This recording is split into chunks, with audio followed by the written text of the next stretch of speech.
The bouldering here in Ticino is probably one of the best in the world. You drive through the Gotthard tunnel and you're in a different world somehow. The rock quality and the amount of rock is just unbelievable. Not today. Wow, da sehen Sie diese Blöcke.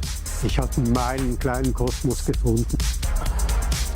We all love that sport and that's what connects us. Komm schon.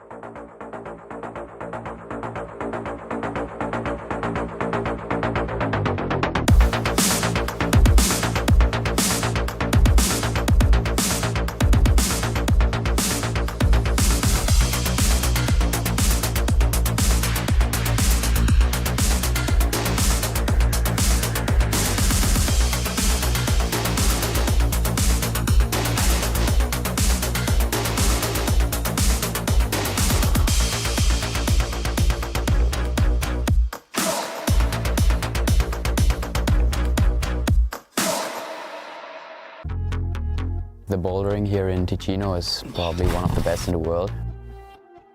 You drive through the Gotthard tunnel and you're in a different world somehow. The rock quality and the amount of rock is just unbelievable. Not today. Wow, da sehen Sie diese Blöcke. Ich habe meinen kleinen Kosmos gefunden. We all love that sport and that's what connects us. Komm schon.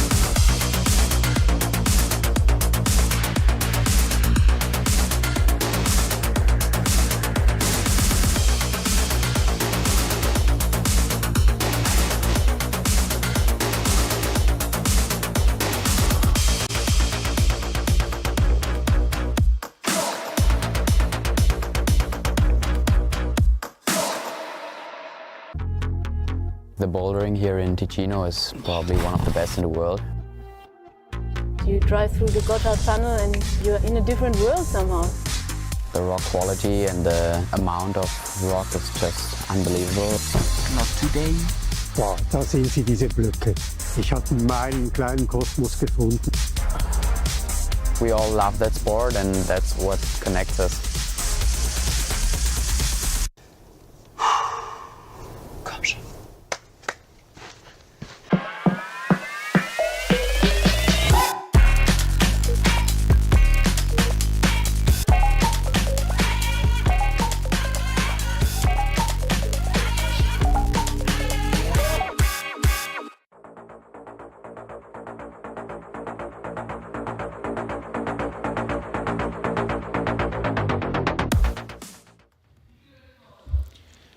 Hi guys, we are live from Cracow. My name is Grzegorz Karolak. I'll be commenting live with Kuba, Jurek. Mood Masters 2025. For all of you who does not know what the competition is about, this is the third round, the third year in a row of Mood Masters event. Bouldering event, which is at this time definitely the biggest event throughout the whole year in Poland. And there's a lot of information we will give you over the next 2 hours about the comp. We also have a hidden agenda that we will try to tell you a lot about route setting and sort of people behind the scenes who create competition like that.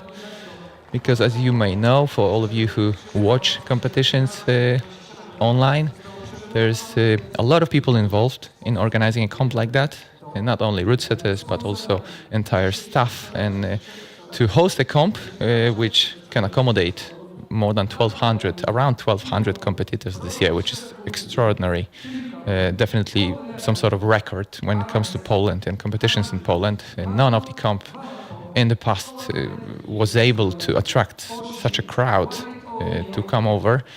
And we're talking about amateurs as well, but also really professional climbers from all around Europe, really. And in the past, there were climbers from outside Europe as well. So definitely an event to track, and the event is growing year on year, definitely. And we can expect something even bigger next year, I guess. And on your screens, you can see Andrzej Mecherzyński-Wiktor. This is one of the top climbers in Poland. He used to represent Poland internationally as well. He will be commenting locally on the venue for all of you that are present. And Kuba, you were one of the route setters for this event as well. So we are looking forward to have some of the insight throughout the comp from the route setters' point of view. I'll do my best. We did commentary last year, and we also did the commentary 2 years third year ago. in a row. We are presenting the finalists now. The sixth place, that's Tymon Ostafiński and Natalia Bernat. Tymon representing club Cliff Tarnowskie Góry in the South Poland. Natalia is representing UK Warszawa. The second couple that got to the final, this is Maja Cisielska from KW Trójmiasto and Fedir Samoilov from Ukraine. Fedir came sixth last year, so he knows the competition. The third couple to come out, this is Marketa Janosova and Slava Krasnoperov. Yes, Fedir was sixth 2 years ago, my mistake.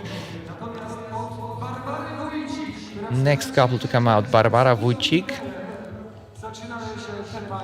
and Ido Fidel. Ido came all the way from Israel.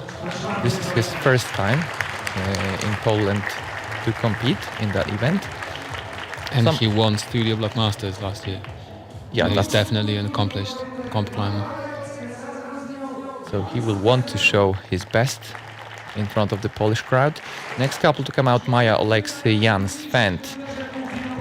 Worth mentioning Jan's performance in the first two rounds, the qualifications and semi-finals, was something to watch. Beautiful style.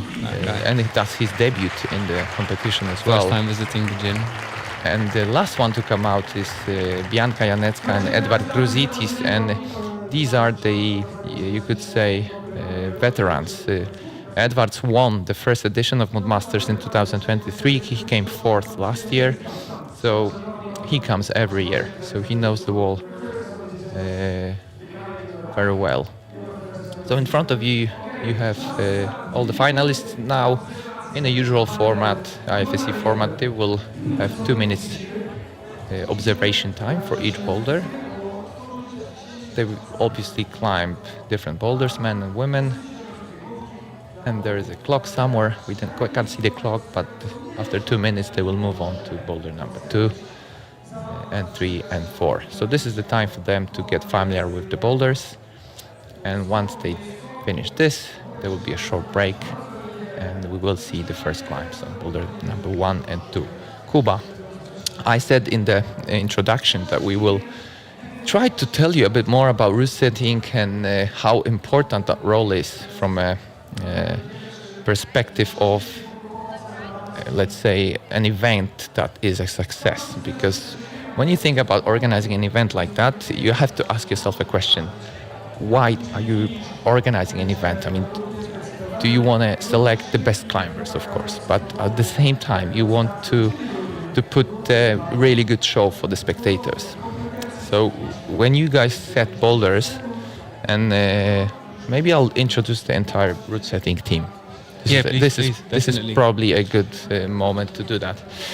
The chief setter for the competition was Aleksander Romanowski, and whoever climbs in Poland knows who he is. I mean, he is probably the one of the most experienced route setters in Poland, and one of the very few who hold the international papers, and it has the IFSC mandate to route set, and he was accompanied by a bunch of other experienced route setters, and I will tell you exactly who they were. There was Piotr Suder, Kuba, Jurek, Krzysztof Szalacha, Tadeusz Sługocki, Piotr Schab i Piotr Smaryń. So this is the team, and it's pretty much the same team like last year. I think it's actually they were noticeably smaller than last year. Yes, there were 2 more people last year, but probably worth mentioning that one of us didn't make it to the very end of the setting. yes, Tadeusz Sługocki Suffered got injured. ankle injury while testing one of the blocks. It happens. It's actually the block that we're looking at right now. There might be a bit of confusion for those of you who are watching. We've used the slab wall far on the right hand side and set 2 problems on it. And now men are watching number 2. And as soon as the 2 minutes are up, the men's holds will be taken off the wall and they will be replaced by the women's block. So now you can see the translucent hold, the blue holds. For us right now, I think it's a little hard to see the different problems, but the men have been explained how to read what belongs to their line, and they have a good grasp of it. Yeah. And in the next few minutes, this will be changed, and the women's block will appear on the wall. So the blue holds is the men's boulder, and the black holds and the will translucent be the one. But okay. Basically, yes. And this was a little trick that we did this year to have more space to work, because comp wall is a massive wall, but if you want to have 8 separate lines in competition style, space is the thing you need in the first place. And introducing this little space management trick this year, I think we gained a lot more freedom in building lines. So it's cool. I hope it works. We will know that for sure in a short and moment. they are by no means the same boulder. This isn't like a women's problem is an easier version of the men's. They are 2 completely independent lines. They follow the same sort of pattern of volumes and stuff, but it's independent. So the volumes will stay on the wall, and just the holds. Some of them will stay, changed. some will be replaced, but the handholds and the movement and the sequence is completely different. Okay, the competitors are now moving to boulders number 3. And you could catch a glimpse of setters already with their drills in hand. Yeah, they starting to change, yeah. Straight away, they're not wasting any time. 2 or 3 bits of information about the venue itself.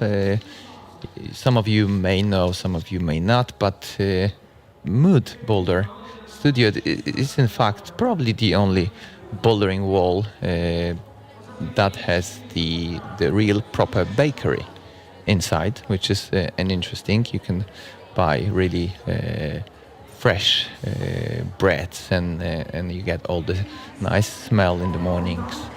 So this is an interesting point of information that distinguishes this wall from all the other walls. Not very often you have something like that. The wall was built by the company T-Wall. T-Wall is a very known brand worldwide, and it's definitely one of the best walls in Cracow to organize a comp like that. Like I mentioned before, almost 1,200 competitors took part. This is huge. The whole competition started on Thursday already, so there were many qualification rounds. In each round, 110 competitors were battling on 50 boulders in qualis. They had 2.5 hours, and there were 2 categories, the relax category and the pro category. So the organizers of the event, they are pursuing this idea that climbing in general carries a lot of emotions, and those emotions that you have when you climb they obviously are different for each person. So some of the people compete for the sake of having fun. Some of the people, maybe more professional climbers, compete to win. And therefore the boulders are different. Obviously the difficulty differs across the 50 boulders, but the pro climbers, they really only compete on the top 20 hardest boulders. The rest of the boulders is, let's say, for the more relaxed climbers who just want to have fun. But if you really want to push hard and compete to win the Mood Master competition and become the Mood Master, then you need to battle the top 20 boulders. And this year, especially the qualification round, the top 20 boulders were way harder than they were last year. We've heard voices after the last year's competition that the qualifications were slightly maybe too easy. The climbers did not expect such a hard final that followed the qualification and the semis. So this year the route setters made sure that the qualifications is not an easy round. I think the format works really in favor of setting harder quali. Like if the advanced athletes only have 20 blocks to try, you can give them a set of 20 and then say 15 or 16 tops will get you near qualifying for the next round. And what it gave us in the end was all problems were topped, but not a single climber topped them all, which was interesting because last year we had, I think, 4 or 5 people sending all 50 problems. So in the end, it's a little bit it's harder to predict what the round is going to bring. So in the end, I think the climbers are just fighting harder to get the top in the bag. It does give the certain flexibility for the competitor to perhaps choose bowler that suits him best and maybe focus energy on topping something that he likes most. But he not necessarily need to top all of the boulders to actually qualify. So in the end, it turns out that you, in order to qualify for the semis, to be in top 20, to compete in the next round, there were even, I think the last spots in the semis were lacking 5 boulders in the qualis. Yeah, I think they were 15 tops in 4 zones. So you could have 15 perhaps tops and 16 tops and still qualify. Yeah. Which is cool because at the other end of this spectrum, you have a round where setting is slightly too easy, and then it comes down to the number of tries. And usually when you speak to the competitors, they complain about not being able to, for instance, burn a go. You know, like if you have to flash everything to qualify for the next round, then it comes down not to how good a climber you are, but how resilient you are perhaps. And maybe how favors slightly different skills than climbing itself. It does test your effectiveness. You need to be very effective and mental resilience. Yeah. And I think in the first place you have to be resistant to stress and perform well. But still, who knows, man. These are the challenges that the route setters have when they have an empty wall. They need to come up with a good final round, and they gotta ask themselves a question. Let's be honest. What is the main goal of this final? I mean, we need to put something that will put on a good show, so the spectators, watching the really great competition. But at the same time, we need to make sure we select the strongest climber that's going to win the competition. So it's always like this, almost. Making sure, I mean, the route setter's job is so hard. Some of the people, I think a lot of people don't really grasp how hard it is because there's so much pressure from the organizers that the boulders cannot be too hard because then it's not going to be great to watch when the climbers are, standing on the mats most of the time. There needs to be,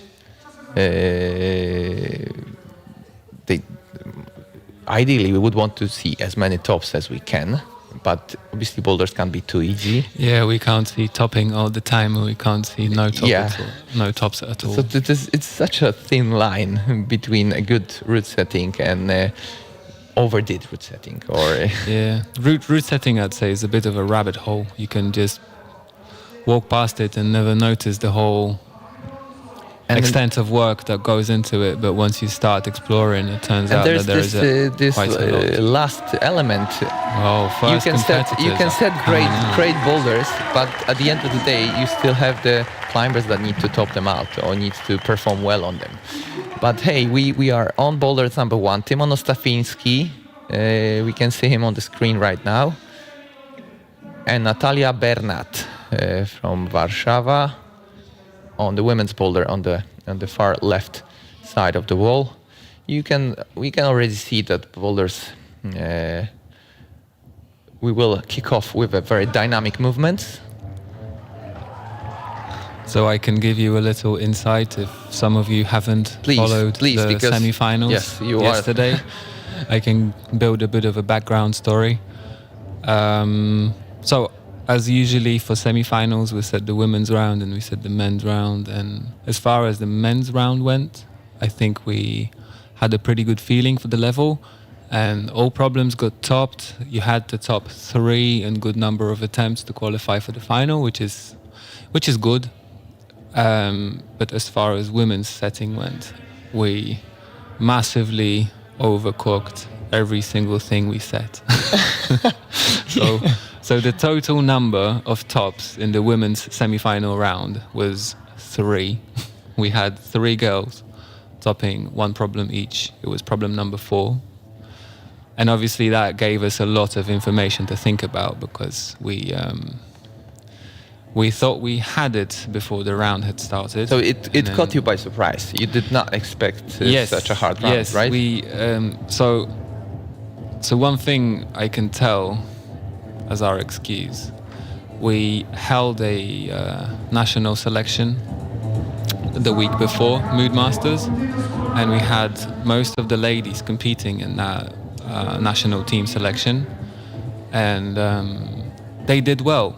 They looked well on the boulders, they topped all the boulders, we set the boulders, so we had a feeling like we have a pretty good understanding of the ladies' level, and they looked like during the team selection event, they looked like they still had a little bit of juice left in them. So we thought, we can set a touch harder, and that touch harder turned out to give hardly any tops in the round. So obviously, but still, I mean, it's still there were 6 different results on top. So the finalists are they were chosen. It did render results, but it wasn't a perfect round. And I think mentally it must have been very hard for the girls.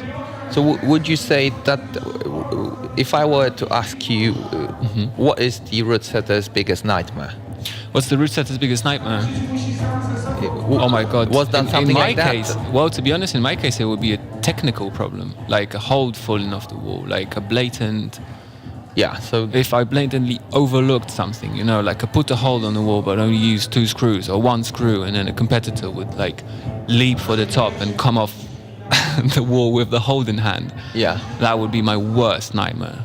Because I will, throughout the stream, I will keep asking you those questions. Because, like I said in the beginning, I mean, my hidden agenda is to give you, all the people who are watching, the slight insight into route setters' heads. What is the process coming through their minds when they set competition? I think it's a mixture of intention and chaos and improvisation. Like, I think route setters in general aren't particularly organized lot. I think the most creative setters I had the privilege of working with, they weren't the most organized ones. And it's about creating a good environment for the team to work in. Like you have to give them some space for being creative, which is always tricky. Because you have to delegate. I mean, as a chief setter. But at the same time, you have to have a pretty good understanding of what you want from the round to be able to delegate to particular tasks. Because if you just let 4 or 5 members of your team freestyle, you might end up with similar results in a way. Even though the pool of movement is massive, we always tend to go into certain patterns. Yeah, let's just quickly break. Let's introduce the next climbers. We have Maja Ciesielska, Cracow, Trójmiasto, North Poland, and we have Fedor Samoilov, came over from Ukraine. And we already had a glimpse of what the boulders are like. Yeah, we had a glimpse, but not much more than that. I mean, women's number one is proven to be just about as hard, at least judging from the first competitor, just about as hard as yesterday's semi-final. But and on the men's, we can see that there's a complex movement. It's almost like a 1-2-3 move. I think they. So Fedil was close the second try. He was reading. He read the sequence right. His first attempt, he tried to stop on the red hold, which kind of looks pink as I'm looking at the screen, but it's a red hold placed on the red volume. And he tried to stop the swing, but we made some effort to make it either impossible or very hard, and just in order to so that you continue with the movement and stop on the second yellow hold, which is the zone. Whereas with women's number one, the case was to generate enough momentum to stop with your right foot on the white fiberglass hold placed on top of a red volume, while clutching the right hand crimp and placing a delicate left stop. It can either be a heel hook or a toe hook, but to be honest, if you get the position of the hips right and you don't have too much force coming into the position, you didn't really need that little clutch to stay in the position. But the thing with... But tell me about the process when it comes to setting particular boulders. I mean, like for example, this number one. I mean, when you have a team of route setters, would you say that there's one person responsible for a boulder like that, or you sort of the draft comes from one person, but then you test it? Hardly ever. As a team. How does it work? It changes within the team. Some members prefer to work by themselves, and they can deliver like a problem they can deliver a draft that is very, very close to being an operational boulder. Some setters set a draft, but then it doesn't really work, and then more team members, they take part in the process, and then it really depends. So when it giving particular examples, number one and number two, both number ones, both of these problems have undergone significant changes from what they were at the beginning. Yes, in the test. Did you see? She stopped. She stopped, but this was because her position was perfect. She had just enough momentum to reach the hold. Yeah. But she didn't have too much of it, so she didn't even have to use the toe latch.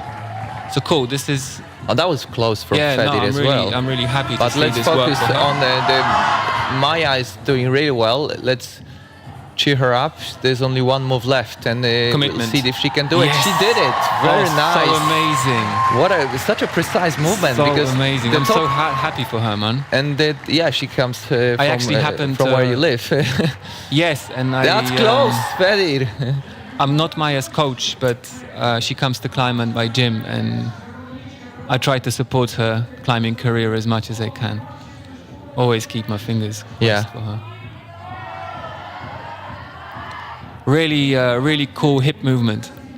So when he touches the red. Fedor is trying. The time is gone. Pay attention to the movement. He applies force to the first hold. This gives him enough control of his body to generate the swing in the hips. Yeah. So the height is gained from the center of the body, and then he only repositions his arms on the yellow holds. But it's not so much an arm pull as it is a body swing. And it's all perfectly timed. And this is, I think this shows how complex the movement is. Yeah, and this actually brings us back to your initial question. What do we want to achieve as route setters? I think you will always get a different answer depending on who you ask. Yeah. But there's a changeover now. Marketa Janosova and Slava Krasnoperov already on the wall. You continue, tell me, because... I think you will always get different answers.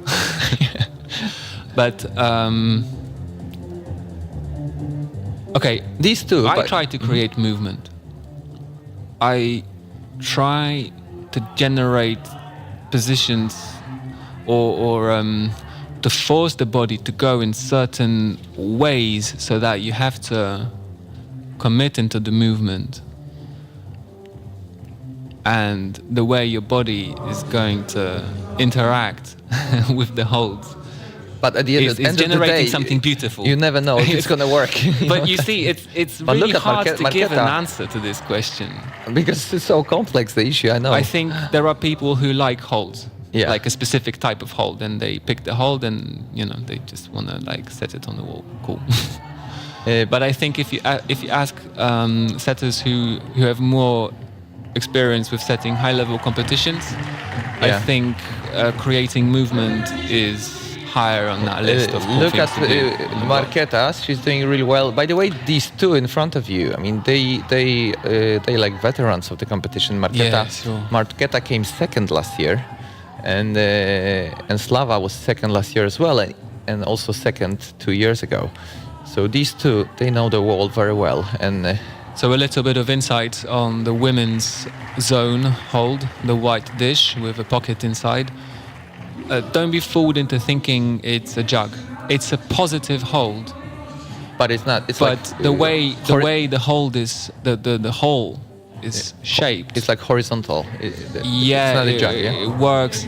It kind of works only in one direction, and it's good as you go into it from the previous position. But then it But stops as to soon work. as you Yeah. start gaining height on the blue foothold, And hence it's- hence the extra step that you need to do in order to generate the momentum. This is the little nuance that forces the commitment move and just just ramming your right foot into the hole. So Slava is not having a good time. I think he looks like he doesn't want to commit into that red hold.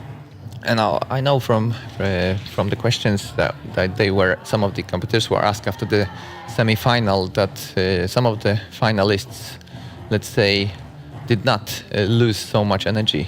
Like Jan Svend, for example, his performance was extraordinary in the semi-final. But Slava said that he lost a lot of energy, that it was a hard round for him.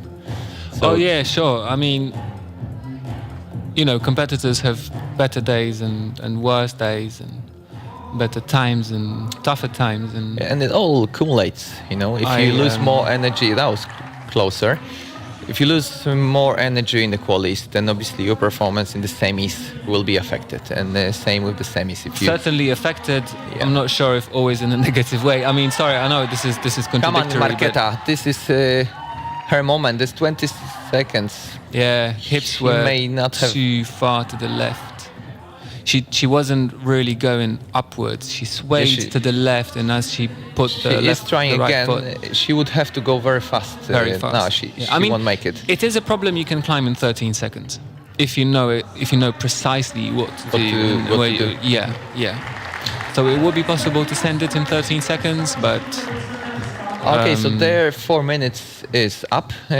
Next couple coming out, Barbara Wójcik and Ido Fidel. Barbara from Poland, Ido Fidel from Israel. Ido, something to highlight, he was the only climber to top out boulder number 3 in yesterday's semi-final, which was a really powerful slopey moves, and none of the other are you absolutely semi-finalists. certain about this? Yes, I'm pretty sure he He was is the only finalist who topped that boulder. I think the problem saw a top, but I think he earlier was in the round. really. So I I'm think pretty number sure- 3 had 2 tops, but it's irrelevant. it's irrelevant. I mean, number 3 in the semis was a really hard block, and Ido was the only finalist who managed to top it. Like I said before, that's his first time in Poland. He came over because he heard a lot of good stuff about this competition from his colleagues. We had climbers from Israel in the past 2 editions. Marcos Nimrod used to come, Jotas Ben Reuven in men's category. So he heard that it's a really nice comp. He decided to fly flying, and he really enjoyed. But he said to me when I was chatting to him in the cafe before the final that he was not expecting such a difficult Hard qualification qualifier. round. He Yeah. told me that whenever he can't top out all the qualifications boulder, he's worried that it might not be good enough. And luckily for him, it was good enough. I think he was lacking 4 boulders in the qualis, but still managed to qualify to the semis from a fairly safety spot. He came 8th or something in the qualification round. Barbara Wójcik trying to tackle the first sequence, and the dynamic. She's got stiff legs. Sorry, I don't mean to take away anything from her, but the way she moves. That was slab, close for Ido. She doesn't really flow with her hips above her feet, and she sort of like bounces off the wall, and preferably you wouldn't want her just to move in one smooth motion. She's Keep taking the a lot chest of straight and just follow the line of the wall, and she's taking a lot of attempts as well. I think it's a little case of one of those movements that when someone executes it, it looks so easy. Oh, she did. Look at that, and She has did it different style. She did it slightly different than Marketa. Ido almost got it. His legs still need to land on the volume higher up. You can see Barbara doing well, and let's see if she can do the extra step. Oh, I don't think she hit the she right didn't. spot with her foot. The timing was slightly off. She will have enough time to try again. Guys, we already kicked off the comp. I'll just mention who the main judge of the competition is. Is Patryk Bugański. He's making sure that everything happens according to the rules of the competition. We also have other judges, Magdalena Opioła-Zawada and Maciej Orłowski, who are judging the boulders. And among the sponsors of the competition, there are companies Black Diamond, T-Wall, the manufacturer of the wool, and also the brewery Trzech Kumpli. We can try their beers in the cafe. We had a chance to try them during yesterday after party, after the semis. But also companies who supported the competition are companies Tricamp, On Lemon, Agrest, Heartbeat Clothes, Mano, Warapo, Szkoła Komedii, Miejsce Komedii, Oshi. We have Ido sticking the first sequence to the zone, and now there's only one dynamic monster move to the top. Let's see if he can pull it off. He's trying to get the momentum, deciding whether to use just 1 foot or 2. He will go from 2, and there it is. We have a top on boulder number 1, Ido Fidel. Definitely something, the result he expected, and he can safely head to the isolation zone to relax now.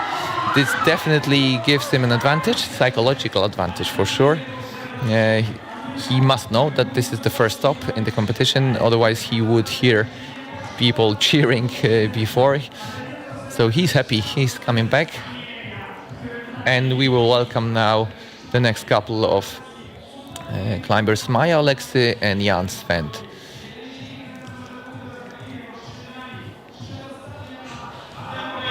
Yeah, he managed to stick the top without the foot, which shows us how strong his contact power is.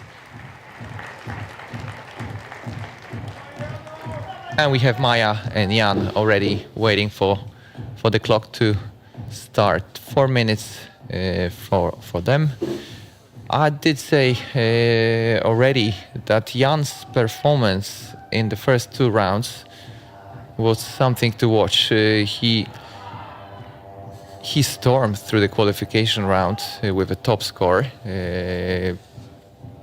He had 19 tops and an extra zone, which was very close to an ideal score. And then in the semis, he was coming out last, and he still maintained very calm and flashed the first 2 boulders in the semis. So hardly used any energy, and eventually failed on boulder number 3, but topped out boulder number 4, and that put him in today's final.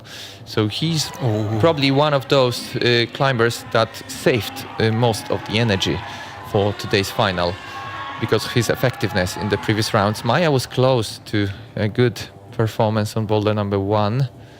She did perform some really nice body work on the way to her failed top attempt. Super cool footwork.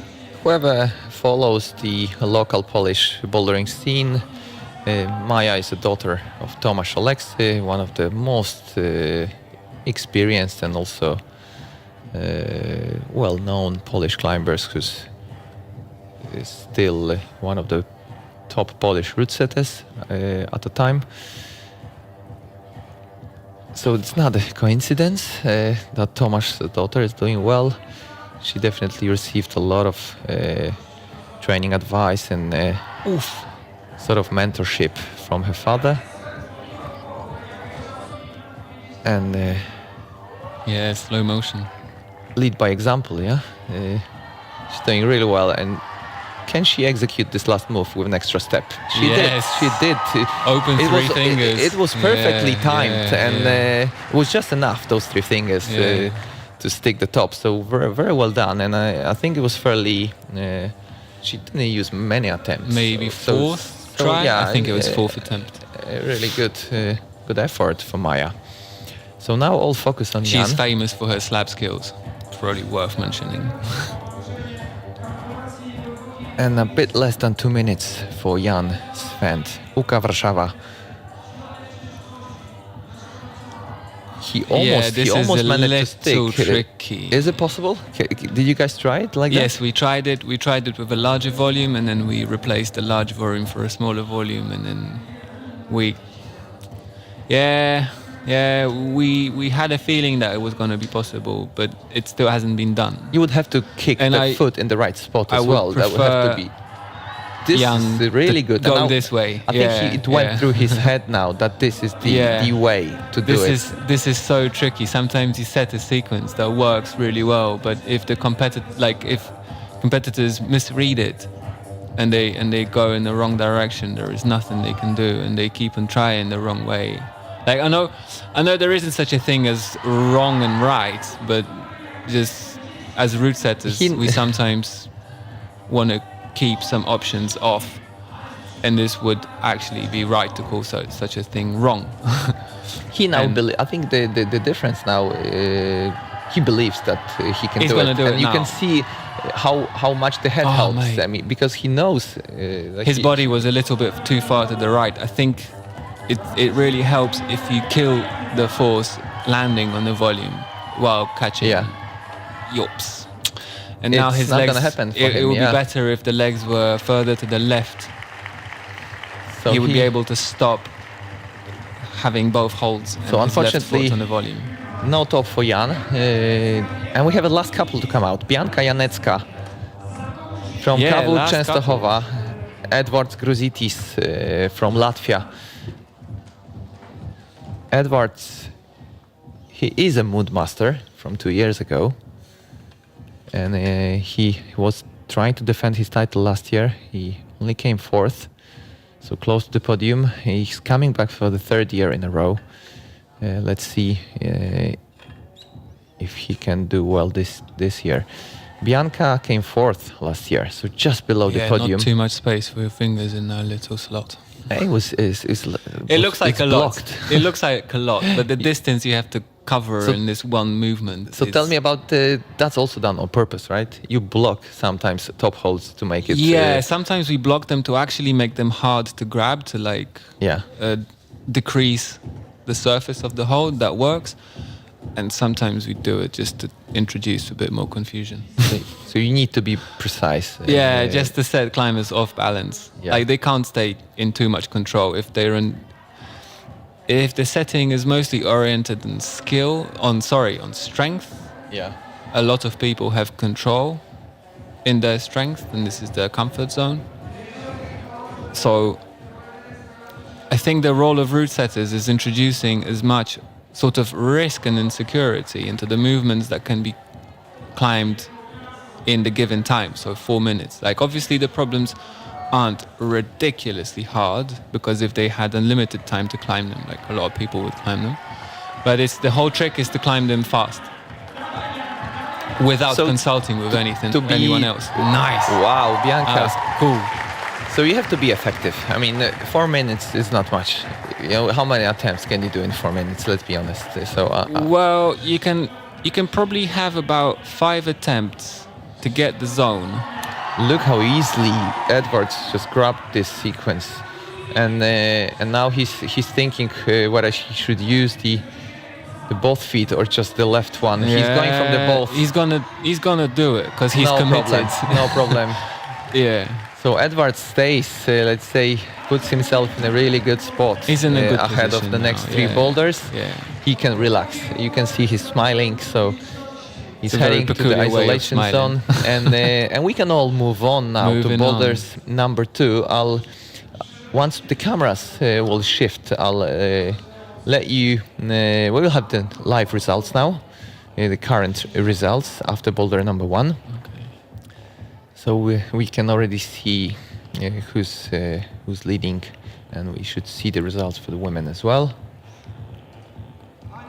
But this is still early through the competition, so that's affect to change. There's another 3 boulders. We will have a glimpse of boulders number 2 in a second. I'll let you tell us a bit more about the boulders.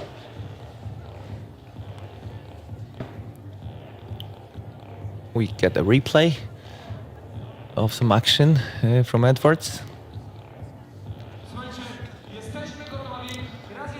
I must say I think the decisions we made on men's number 1 were pretty good.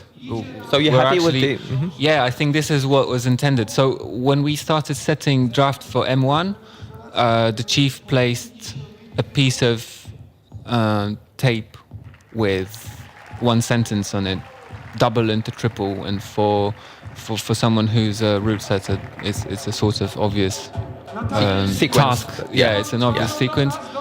Obviously, it wasn't intended to set it exactly as suggested by the chief, but I think we managed to get the sequence that we wanted, more or less. Good. So that's history. Now let's move to boulders number 2. History Again, dynamic sequence in the men's, and let's see on the boulder for women. It's Natalia Bernat Saint-Timon in front of us. Some more powerful moves and the overhanging wall for the women. And switching styles. Men on slab. Give us some insight, Kuba, about each of those boulders. What was the idea? Well, the idea for the men's was really complicated because it was sort of dependent on what gets achieved with the women's line. So it wasn't a fully independent line. And as far as women go, the problem took a few drafts. But generally we wanted to have a powerful problem testing ladies' strength, and it's probably worth saying that it's a little tricky with this type of hold because they are pinches, and it's not hard to guess that pinches sort of depend, like how good you can grab a pinch depends on the size of your hand. And since we didn't have any ladies on the setting team, we did have some testers, so can't say, we actually received enough help, and we could assess the actual difficulty for this block for the ladies. As we can see now, the help we got was pretty accurate. But as you move up the rail, the pinch gets harder and it becomes a sloper, which is also a bit tricky. And then the positioning of that undercling is completely off to where your body is right now, because the body is to the right, but you have to apply force from the left underside to be able to get the pinch. And now it's all in the left foot, So like, if you campus the upper pinch and place a right heel hook, but you come into the left hand undercling. Unless you go down with your feet onto the rail that you were starting from, it's really hard to use the undercling because your body is somewhat different. So that was if you have enough power to spare, then you can look for the position because it's not very risky. Like men's boulder is about timing.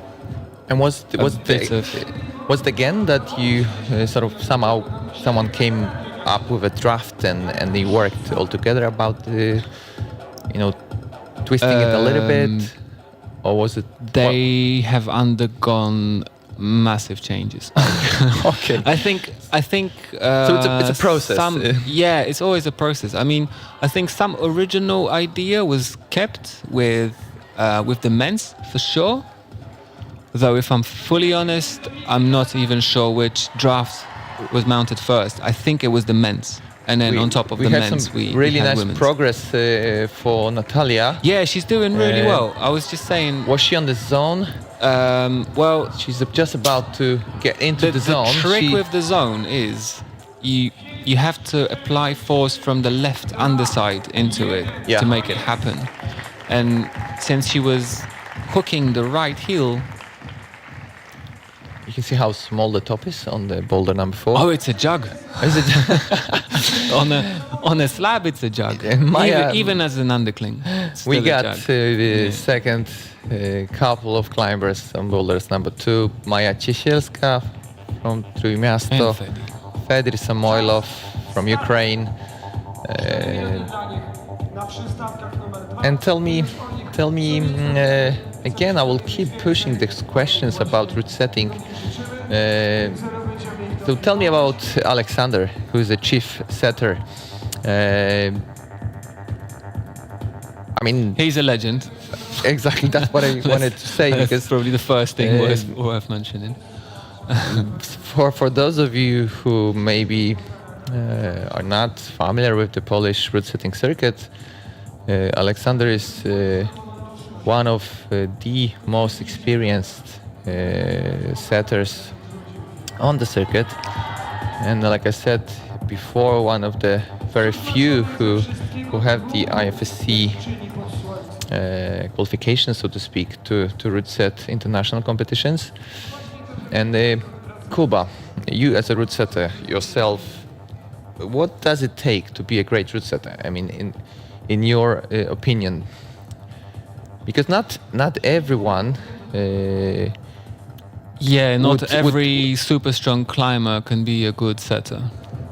And not every setter could be a good chief setter as well, right? That's what I'm trying to say here. I mean, because you can be a great setter, but being a chief setter, that sort of implies a more versatile set of skills. I mean, because you're not only setting, you're not making you're being given the, let's say, a task and you deliver a great problem, but you need to overlook the entire round, for example. The whole responsibility lies in you, basically. I mean, at the end of the day, if something will not work out, you're the first person that's going to get the blame. Because ultimately, chief setter is the one that, let's say, gives the final go ahead. This boulder is complete. We leave it this he's way. He's calling the shots. He takes the responsibility to leave something on the wall. If he's a good chief, then he does take the responsibility. Exactly. I mean, that comes with the position. Fedir managed to stack the zone. Buff. Oh. And this is the movement. I mean, I know the movement. I've seen that movement in the past. It's like a simultaneous push on the volume with catching a side pull. So you really need to fire yourself high up in order to get into that position that both points of contact work. As I was expecting, it's fairly difficult to have 100% accuracy on the first sequence of M2. It's a move that you get you can when you move well and you have a bit of luck. Very nice. Still, he managed to give himself a second chance on this, trying. Yeah, mounting holes, they're a nightmare. So this is the position he's really trying to do it static. Oh my god. And it looks promising. He managed to. Yeah, he's gonna get it. He's gonna get it. Is he gonna reach it? He did. Oh man, like that is really thinking outside the box. Eye-opening, really. I think most of competitors, once they make it into that position, it's going to be fairly obvious that they're intended just to like leap up in the air and that shows the experience as push well. and pull To be able time. to, Yes. throughout the 4 minutes, which is not much in the first place, to be able to change. And back into the original. Ideas, but look at this. Mate. That was so close for Fede, and he will try again, although 10 seconds might not be enough. Yeah, it's a fast boulder. It is he a still fast has boulder. a chance. He would have to match in that time. Plenty of swinging in the 3 beginning. seconds. 3 seconds. Oh no. I think he was on the starting hold for a second too long. But Should have swung one less. But we know a little bit more about the boulder. We almost see it He got being close. done. Yeah, this was really it close. can be done, and let's see the next couple of climbers coming out. Markéta Janosova from Czech Republic. She's representing the club Baník Karviná, TJ Baník Karviná. She usually climbs in Brno in a bouldering gym called Hangar. And from what I've heard, she likes to climb on pockets. I'm not sure if she will see a lot of them in this final. I haven't seen many pockets yet. There is a pocket. Is there one? Yep. So, one. So she There is a pocket. She's probably looking on the men's problem. to that sequence then. On the men's boulder. On the men's boulder. Oh, it's not yeah. going to happen for her then. I mean, enough Look at now. You will Slava, that's when I quickly talk progressing. about effectiveness. Slava managed to do that Yep, very good quickly. Look timing. how precise control. Slava Krasnoperov. I will just remind you guys that he has been second for 2 years in a row. So his appetite is to finally win the competition. We will see whether he will pull it off this year, but that puts him in a really good spot ahead of the next 2 boulders, because that was a fairly quick attempt. So it must have been maybe a second go. Because I'm not sure, but we will see that on the results. But that was a fairly quick, really good attempt. So that puts him a little bit closer to the result he would expect. Very nicely. Not fully in control. I think he was sliding off the volumes as he was moving sideways. So it's interesting because he must have generated so much force with his arms going from the starting handhold that even though his feet were slipping, he was still moving along the wall. Yeah. Another thing I wanted to ask you about regarding the route setting, and it's almost impossible not to think about last year. You've been part of the team last year as well. Like I said, the team was pretty much the same last year, and this year. So you must have on the back of your head the scenario that took place last year. And for those of you who did not see the last year's final, the men's final turned out to be quite hard round. We didn't see many tops, especially the last 4th boulder that was on the slab. I mean, on the vertical slab part of the wall where the 2nd boulder right now that we're watching for men's is. And that boulder from last year, I remember it was a very technical feet movement, a complex feet movement on the very bad volumes, which was very tricky. Did you think at all about, let's say, not to take that risk this year? Because that was, from my point of view, that was a fairly big risk to knowing that they only have 4 minutes to present them with a very complex feet movement on bad volumes, and we didn't see many tops there. I think there was only Slava's top on boulder number 4, or maybe 2 tops, but it was a difficult boulder. This year, did you think that perhaps the point I'm trying to make, did you, knowing what happened last year, did you try to take less risks this year? Well, interesting, because as you were asking the questions, I was trying to think how I'd answer it. Overall, yeah. Overall, most of all, we wanted to avoid last year's scenario where we had very few tops. But when it came to making specific decisions, we hardly ever said, "Oh no, let's not repeat last year's scenario." You know, It's almost it's like overall, impossible not to think about it. When because thinking of the whole round, we had it like, okay, it cannot, by no means, it can be as hard as last year because it was just too hard. But when we were making the decisions regarding specific sequences or difficulty of particular problems, we were like, is this good? Yeah, this is good. Is this good? No, this is too hard. Is Yeah. this good? Yeah, let's make it easier, you know? And like, no one was making references to the last year. But I think in the back of our heads, each team member These references must have been present there. Yeah, absolutely. we have changed over Barbara Wójcik and Ido Fidel. So we've seen Ido topping out, boulder number 1. Let's see if he can carry on the momentum. Barbara as well, very wicked. composed first attempt. Fingers crossed for her.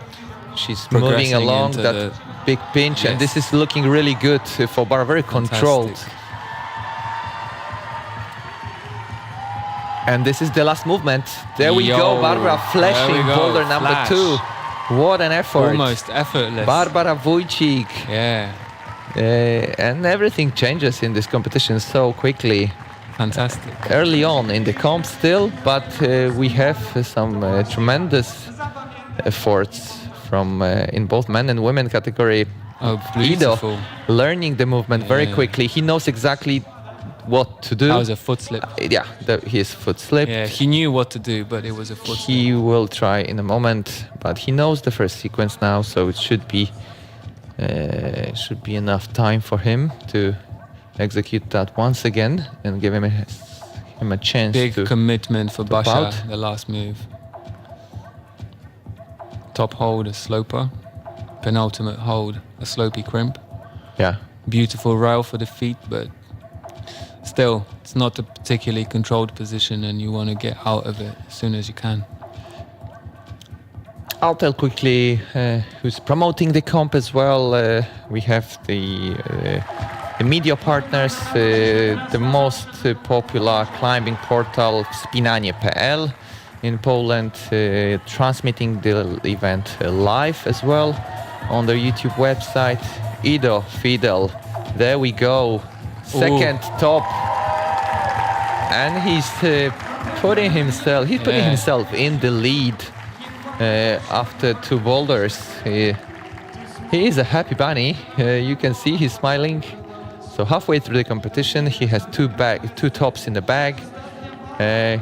Coming back to the isolation even more confident, and he can now rest and get ready for boulder number 3. Certainly, if you win one international comp, you enter everyone that follows with a lot more self-confidence, said but also you- a lot of self-expectation. Yeah. And sometimes it can be a tricky one to play around. Another media partner of the comp is Radio Cracow, who's been also promoting the competition. But the streaming live is being done by the YouTube Mood channel, but also on the Facebook Mood as well. There should be a link to the live transmission.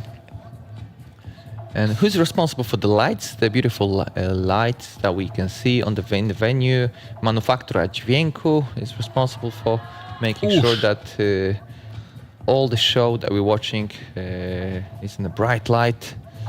The music, person responsible for the music throughout the event, Maciej Dobrzański, is playing right now the music in the background, but throughout the entire qualification, which started on Thursday already and went through Friday, Saturday, there was a whole bunch of people that were playing the music. They called Outpost Collective, so different DJs were making sure that the proper right vibe was there for the people to cheer them up while climbing. And we can see Maja Oleksy, Jan Svent They both are having a hard time. Well, Jan, he can't really get his feet to stick to this steep volume. Passive left foot right now, this attempt looked good, but I think you have to utilize both of your feet. You still need to Or legs to more learn than the just feet. And Maya's she's gripping the thing too wide. Like, I think all the girls that stuck the first move on the women's that zone problem. on men's, that zone, is it a jug or is it like a side pull, positive side pull? It's a decent hold. Okay. It's a hold you could find on level 2 Yeah. in a boulder gym, but never against such a steep volume. Yeah. And never as a undercling. I mean, in Japan, this position could be found maybe on level 3, but in Europe, not in this position.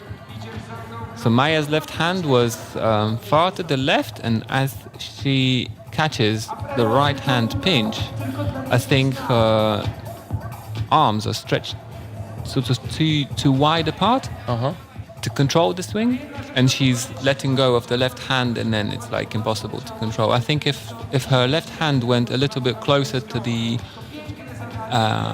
right end of the lower hold, she would increase her chances of sticking the hold. Though it's easy to tell from, sitting in a commentator's booth. Exactly, man. They have limited time to learn that, and it's another interesting way. So this is something that we haven't really But he did about. this so well, this attempt. You could see that everything just fell into place. Now his foot slips this is as well. crazy. I think what happens is there is very narrow space between the zone hold for the guys and the foot hold that they're generating the direction it's upwards from. fairly close. And I think the moment they have enough height, the foot pops off the foothold because of the edge of the handhold. Yeah, so it So shows the position of your body changes, and suddenly things get in the way. And these are the from a root setting point of view, when you were placing that footstep, that was intentional, right? To put it in a place that would make it, these small bits.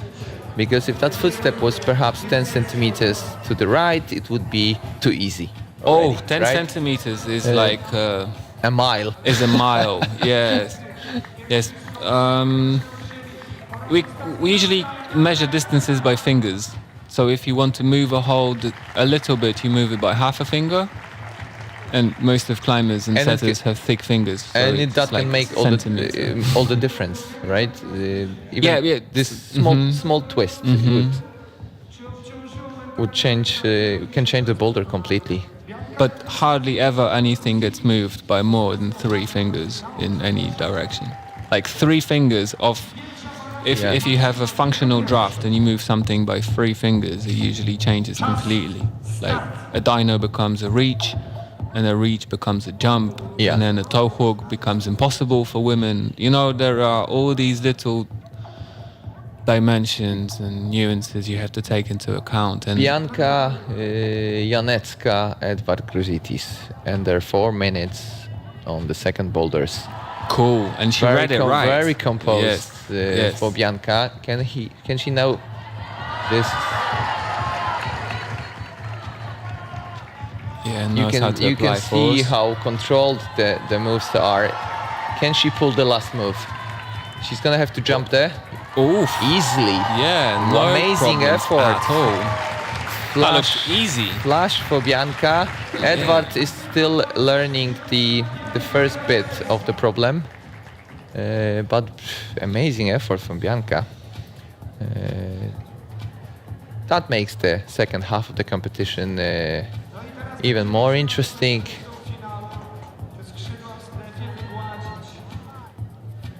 So you were asking earlier, what is the role of a route setter and how do we make decisions? We operate according to guidelines given by the organizer of the event. If the gym wants to have a fun cup, like Easy Riders, which is going to happen very soon, then obviously the setters have to set accordingly to that format. But in order to have a more serious comp, So everyone You- just yeah. wants to have fun. I mean, both An comps, event like this I would one? say both comps are serious, right? But maybe they are serious for different kind of competitors. I think they vary in the level of seriousness because people that compete in amateur competitions don't really take climbing as seriously as people who, for instance, have sponsors and are, trying to make money, or people that we are watching now, they have climbing is their career. That this is the main goal in life. They take part in international competitions and such. Yeah, for some of them. So definitely. I think it has a somewhat more serious element to it. Yeah. to it. Yeah. But it was a bit of a sidetrack. And then when we are setting a competition like this one, I think I just want to have cool moves on the wall, innit? Yeah, because this is That's what we want. That's why this discussion is so interesting, because depending on the place you, so to speak, sit. There we go. Edward's looking on the perfect spot to top out. There we go. We have another Fantastic. top in this finals, and now Moving on to number we will 3. move to boulders number 3. However, I had received some information before the finals that there may be a short, really short break in order to adjust the lighting to boulders number 3 and 4, because the lamps may have to be moved slightly, so there may be a short break, but that's a perfect situation for us to take a look at the results. There's a small It's mistake. this year's edition. It's- In case any one of you found a typo, it's 2025. 2025, not 2024. We're going live, yeah? This year. But this is happening right now. We don't know the results on the next two boulders. Pay no attention to it. Yeah. So bear with us, stay with us. There might be 2-3 minutes break to move the lights, and we will kick off on the boulder number 3. But I'll come back to this interesting discussion. Depending on where you sit, whether you're an organizer, or whether you are a route setter, or whether you're a competitor, or perhaps a spectator, your expectations towards an event like that is different. Is virtually different. If you're an organizer, you would want to have a great show that will attract spectators, and obviously the climbers will have fun and all that. So a great show would be your main focus, I would say. When you're a route setter, I did ask you that question, Kuba. What is the biggest nightmare of a route setter? You did mention that it may be, some volume falling off. I used to do some route setting myself, and my biggest nightmare as a route setter was always the same results. Yeah. And which basically ultimately means that the round was either too hard or it was too easy. If everyone flashes everything, then you can't point a winner. And this is the worst thing that can happen if you have the same results or places exact for. So you have two winners. You don't want this as a route setter. You want each of the results to be different, and hence you put certain random, less percentage movements on the wall to make sure that the competitors at least fall on different attempts, or complete boulders but in different attempts.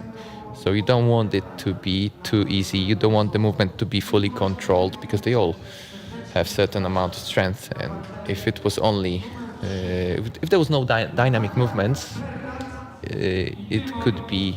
I think it's a little simplification, but I'm happy to expand on this. Yeah, get in. Thing with competition blocks, you have to they have to require a certain element of commitment, and once you commit into a movement, you shouldn't be able to go back into the position you were in before, because then the competitors would never leave the starting position until they had full control of what's happening, because they don't want to lose an attempt. Yeah, and so- in the end, I think this is what it comes down to. Like, it doesn't have to be jumps, but they have to be committing moves. So once you commit, there's no way out. You either go through with it, but you can't come back. Yes, exactly. I mean, you can come back, but you will And end you up can- on the mat. Honestly, you can play it however you want, but that they have to. There shouldn't be an easy way out of a position. Timon is doing really Timon fine is on that doing a block. nice feet sequence on the slab on boulder number 3. So this, as far as I know, this suits his style as well. And this is a really precise movement as well to the top. He will go both hands, you reckon, or just one? Just one. Oh, he had it. He almost had it, and I can give you a little insight. He had it with the wrong hand. He would be better off going with the left, as Okay, so you your tried- right foot is the one that stays on the black foothold. I see. And then if you control the top with the left hand, your body is in balance. So this is one of those really small, tiny yeah, it's one tricks- of the silly. It's tricks, one of the little details that makes all the difference. That makes a lot of difference. Yeah, yeah. So I can say that I set both of these blocks actually. I set M2 and M3. So I'm currently going a bit of a nervous but thing.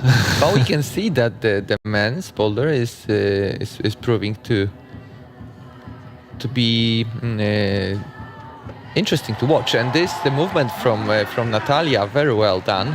I know, and I've seen you guys trying the movement, and there was a lot of There was a lot of discussion about this. question Yes, marks whether yes. whether this triple is too hard for the women. Yeah. But as we can see, it's not. It's not. It has been done. And Timon again, he's going with the right again. He went with the both hands. I mean, yeah. Assessing the difficulty of a triple paddle dyno as a male For women, is one of the harder tasks. but I mean, well done, guys. But well done. There are because certain signs that are good signs. Okay, so she found a nice rest position. It's got still a minute to go. yes, unfortunately, the clock. As you can imagine, not the resting sides with her. of the, as you can imagine, the sides of the white volume in the upper part of the block are slippery. So it's only the underside that has some friction there. that has friction. Yeah. And intentionally, this was still meant to be So I think fairly she's hard. trying to lift the foot so she can press with the. Yes. So that's also slippery. So she ends up on the mats. Good try, though. With 40 seconds to Yeah. go, she may try again, although you can see Oof. that she's tired. Judging by the body Uh, language, she's not. And Tim, on the other hand, for him it's just the precision. He doesn't seem to be losing energy on the up to this point, and this is just the precise movements. He went with both, with the right Awesome. first, and well done for Timon, topping out first top on the men's boulder number 3. And he is actually good at slabs. Yeah. So guys, I can that comparison to last year, that sort of thing that was in the back of all your heads as root setters, it's gone. This bad dream is gone, right? We are Early to tell, but we are I witnessing think- we are witnessing a lot of tops. I think we have more tops than previous years. And I wouldn't say that the boulders are too easy. I mean, they are struggling competitors. So well done, guys. I mean, it looks promising, but let's wait for the final results. As always. so to speak. As always, yes. Because, like I said, the clearly distinguished first, second, and third place. This is the goal. I mean, this is something that the root setters aim for. To have a clear winner, clear runner-up, and the third place. And ideally, the winner would top all of the boulders. Then the second place would have 3 tops, and the third place would have 2 tops. So this is the wet dream of a root setter. It's a good scenario, but I actually stopped considering this as a perfect outcome. I think Okay. there are plenty different ways of having a competition that gives perfect results. Like another one I can think of is a round where all the problems get topped But in different attempts. Or by different athletes. And then you have someone Okay. who topped 3, and then you have another person that topped maybe 2, but did a block that no one else did. And you know, this I is, get what you mean. Yeah, I mean, this so is a more complex, but I think it adds up to the spiciness of the yes, comp. and it's a little bit more unpredictable that way. I think Yeah. I've been, because I sometimes chief competitions as well, not the same format as this one, but also I do chief quite big comps, and I've been aiming for this goal of having the winner gets them all, and then we did that a few times, and then I started thinking, I want to spice it up, you know. I'm tired of having this, like, okay, the winner gets them all, and then second place gets 3 tops and whatnot. So twist up the difficulty a little bit, but and choose a more versatile climber perhaps, who will do 2 out of 4 or 3 out of 4. But let someone else do this one because that's his style, for example. Yeah. I get your point. Have that, you know, just have some randomness in the round. Yeah, but Because at the end of the day, we have very good intentions and we're trying really hard to make it perfect, but there is some unpredictability and certain slight amount of randomness. let's see Maya, how they who's also getting very close to that Well, she's position not very good on her where foot. Natalia was So it's a moment ago. So it's crucial to place your left foot on the white Inside, I mean, volume. Yeah. That corner is actually quite cozy. Oh, look, Yep. she managed to do that. Yes. Very well, Awesome. Maya Ciesielska. Turned so directions. A dropney Yeah. was the way for her. The left It's either drop a knee. left foot, Yeah. left leg drop knee or right leg drop knee. And within the setting team, we tried both of the versions, and this and we had varying opinions on which one's better. and this feed sequence that Fedir is doing, was that an intended beta for that boulder? Yeah. To go across, right? There is Yes? actually no Okay. other way you can do it. Okay, The so little that's- nibbles that you're standing on. There's no way to match your feet there. So you need to go across, right? It would be quite unpleasant. And there is no reason to do it, because if you look at the sequence of the boulder, So you want to be with it your makes left perfect. foot. You can either cross Yeah. or swap feet twice. And this transition here, that's Hips close to the wall and momentum in the very nice. So left part of the hip has to transfer in one smooth Fedir movement. going with the left. Oh, mate. So, Yeah, and the time is up for him. lost. Unfortunately, Lost he a didn't bit of tension pull it as off. he because he had enough got the time grip. to match the top. He would have, Yeah, yeah. something did not. He just didn't have click the for tension him. in the body. Yeah. Marketa Janosova and Slava Krasnoperov. Boulders number 3. Slava is good at slabs. I dare to say a quick one. Yeah, he's, Quick top for we him. did mention that's one of the most experienced climbers. Competed here 2 years in a row. He keep coming back. Not only did he compete, but he placed second.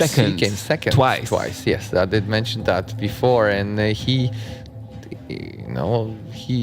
I'm sure he would want to win for the first time. What's interesting is how the male competitors are putting the left foot on the starting volume, so close to the wall, and it's tricky. Like it's a position that's uncomfortable for tall climbers, because you may not know this, you may not see this in the footage, but the wall has a diagonal line going sort of in the middle across it. And the first part of the wall is a slab where the feet are, but the handhold and the M3 sign are slightly overhanging. And if you're a tall climber, the overhanging is pushing you off the volumes. Okay, I get it. Yeah, so an inch difference in your height makes a big difference in how I would you. say from this point of camera view, you probably can't see it, but it can be, it can damage your body position slightly. Okay. But the intention was to move. Oh, his shoes are wet? No, they can't be wet. It would make no sense if they were wet, but the soles are perfectly black, as if he... What is he holding on to? I mean, What is he holding on to? Yeah. It's a cheetah volcano non-existing handhold. Non-existing handhold. The handhold is really bad, but it's very helpful to have it and use it in a good way. In the meantime, Marketa is launching for She's the learning. first movement. Yeah. Getting familiar with what happens to the body when you just shoot off for the first volume. And in the meantime, look, Slava, no problem whatsoever. Yeah. This is So I think the few attempts he experience. lost, they may cost him a lot. He maintained calmness till the end. Something I saw some Grabbing his grime finger. on his face, as if something hurt him. We will know in a moment whether something happened to his finger, perhaps. Don't know. Let's fingers crossed, nothing serious. And now focus on Marketa. Marketa manages. I had a chat with Marketa before the final. He hasn't done a lot of climbing outside. She told me that she would want to travel more to climb outside. She managed to climb boulder grade 8A. But when asked what she would want to do, she would want to do more traveling and visit some bouldering areas. She's only 20 years old, so fairly a young competitor from Czech Republic.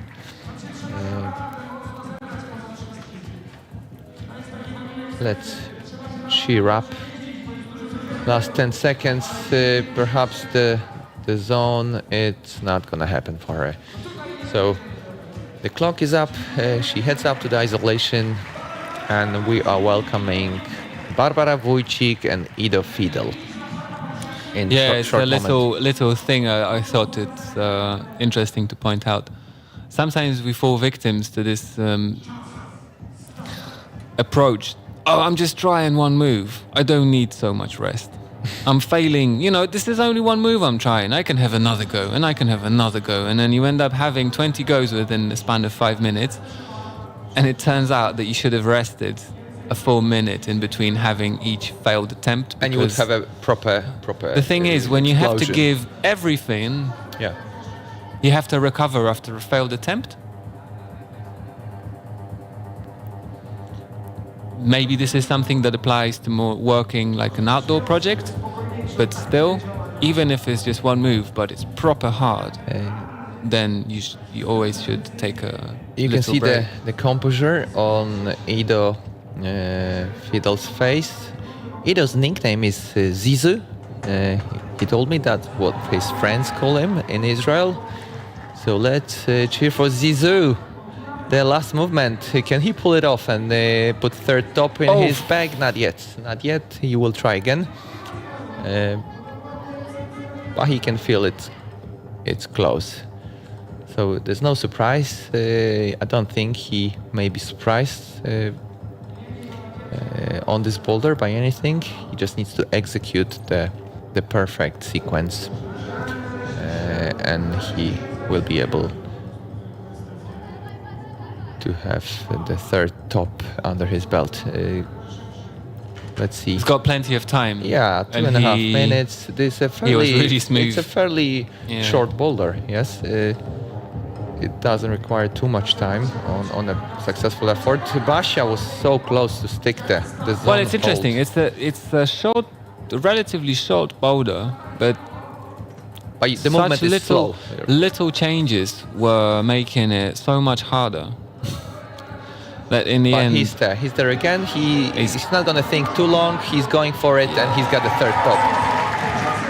So So Zizou Fidel put himself in a great position before the final boulder. I'm starting to get a feeling that it's gonna be down to the attempts. As you said. Problem number 4. Tell me about Is problem number 4. hard. In brief, it's a hard one. Yes. Okay. Yeah, number 4 is the hard problem. Yeah. So it will unfold soon for all of us. But let's focus now on Barbara. She's trying to get into this position that would allow her to get from under this huge wide volume to the top. It looks so good for her. She hasn't matched. She has not matched the top. No match on the top. Heartbreaker. Heartbreaker for her. You can see she will be back, but it must have cost her a lot of energy. And and this was the first time she stuck the dyno as well. She almost had it. She decided to match the final hold without grabbing the proper part of the hold. She trusted her body position, which but the thing is, the top hold is quite far to the left, to the right, and it's like straight above the foothold, so you don't really have so much stability in it. But it can still happen for her. I mean, she quickly got into this position again, so it shows how the body memory. She learned the move very quickly, and she's already there again. Look. She can pull it off, and there it is for her. Yes. Well done, Barbara Wojcik. A proper mindset of a competitor, going from all the way down to a huge success. Let's say 20 seconds later. Yeah. Amazing performance for Barbara. Very strong mindset to come back from this mental, let's say, I wouldn't say breakdown, but this mental failure to a success a few seconds later. Amazing. Yeah. That was this modern day bouldering. It's all about these little mental breakdowns and resilience at the end of the day. Exactly, and that's you get your ass kicked, but you get up and just do your thing. And you keep falling and you keep falling. You keep standing up again and again and again.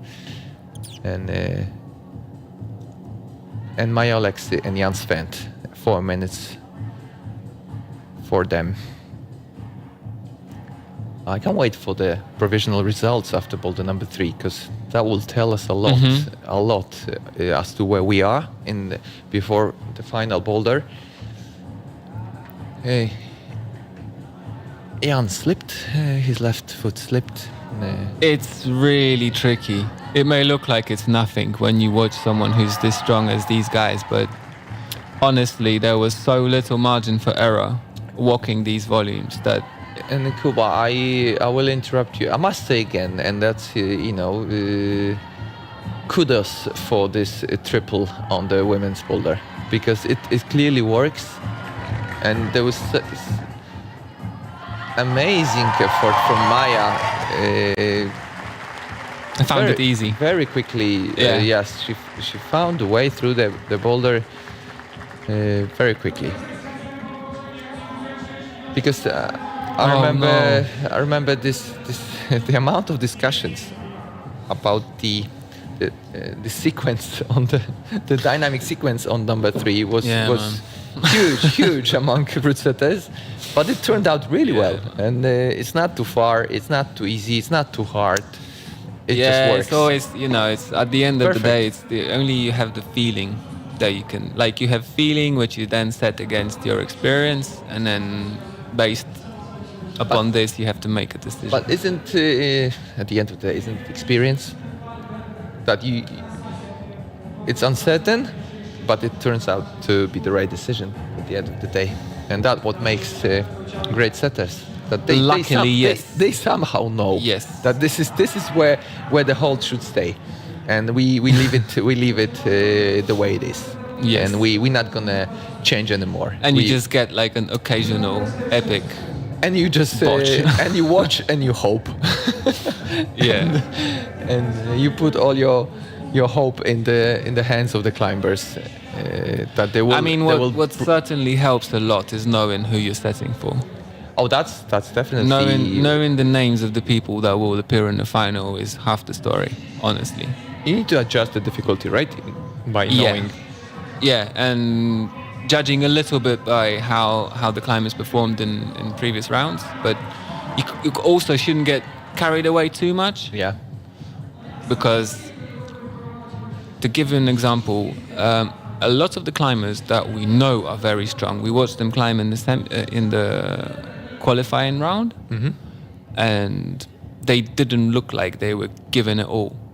And if we fell victim to this presumption, we would have made the semis and the finals harder. We would have made the rounds easier, and then they would be too easy. Yeah. So it's sort of... It's a thin line. It's a thin line. The lines are very thin. Very well done, Yeah. Jan. I keep repeating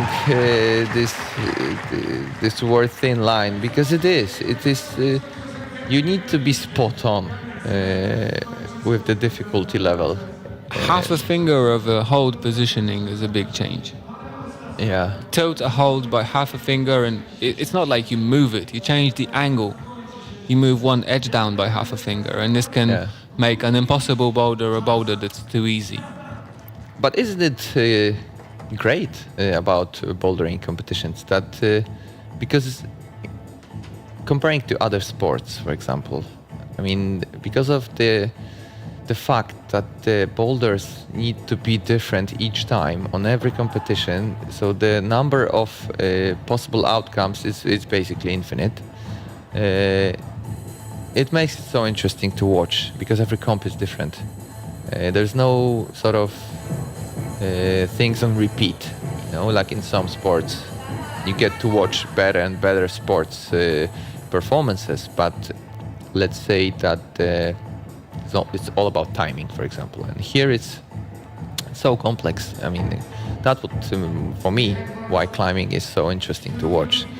That the number and the option of movements that can be introduced by the route setters it's really infinite. I mean, Yeah, it's interesting that you bring this up because on the one hand it's infinite, but on the other we still operate within a certain frame of standard, like boundaries. And I would say none of the blocks that we're watching right now is anything that we haven't ever seen before. A triple dyno is something that's been around climbing competitions for a decade probably, and so are no-hand boulders. So, talking about Bianca's performance, easy. But the thing is, it may be a move similar to something that you've seen on a different competition, but it will never be feels exactly the same. That's what I'm trying to say. So it never feels the same. You may have jumped a triple dyno 100 times in your life, and obviously that gives you a good basis of understanding of the movement, and then you attempt a new triple dyno and you have a big chance of sticking it in a few tries. But you may honestly take a picture of a boulder and try to copy it, and you may get close, but it will it's never not going to be the same. It will never be exactly the same. So there was a little story of the Japanese team employing international route setters to copy problems from either World Championships or the Olympics, and they had, very accurate measurements taken, pictures, whatnot, everything. The route setters flew over to Japan, set the blocks, and they said, "Oh, mate, but it's not the same. They are easier." That's a nice one. And obviously, the higher the level of the competition, the harder it is. Good. That's to recreate the perfect feeling. That's a perfect story to visualize that. The higher the level of the competition, the smaller the margin of error. Edward Gruzitis topped out with no problem on the boulder number 3. So we have two clear leaders before the last boulder. It's Ido Fidel from Israel and Edwards. And it looks like they will battle it out on the boulder number 4, which...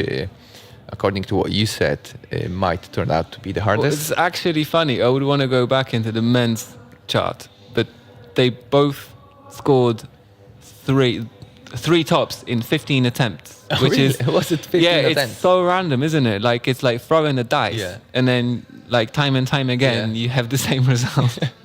So And in women category, it turns out that the final fight might be between Bianca and Maya. But I mean, let's- Bianca is in clear lead. Let's not call it too early. The final shots. We will. Let's wait for the performance on boulder number 4. And hey, this will. We are slowly approaching the end of the comp. Only one boulder left.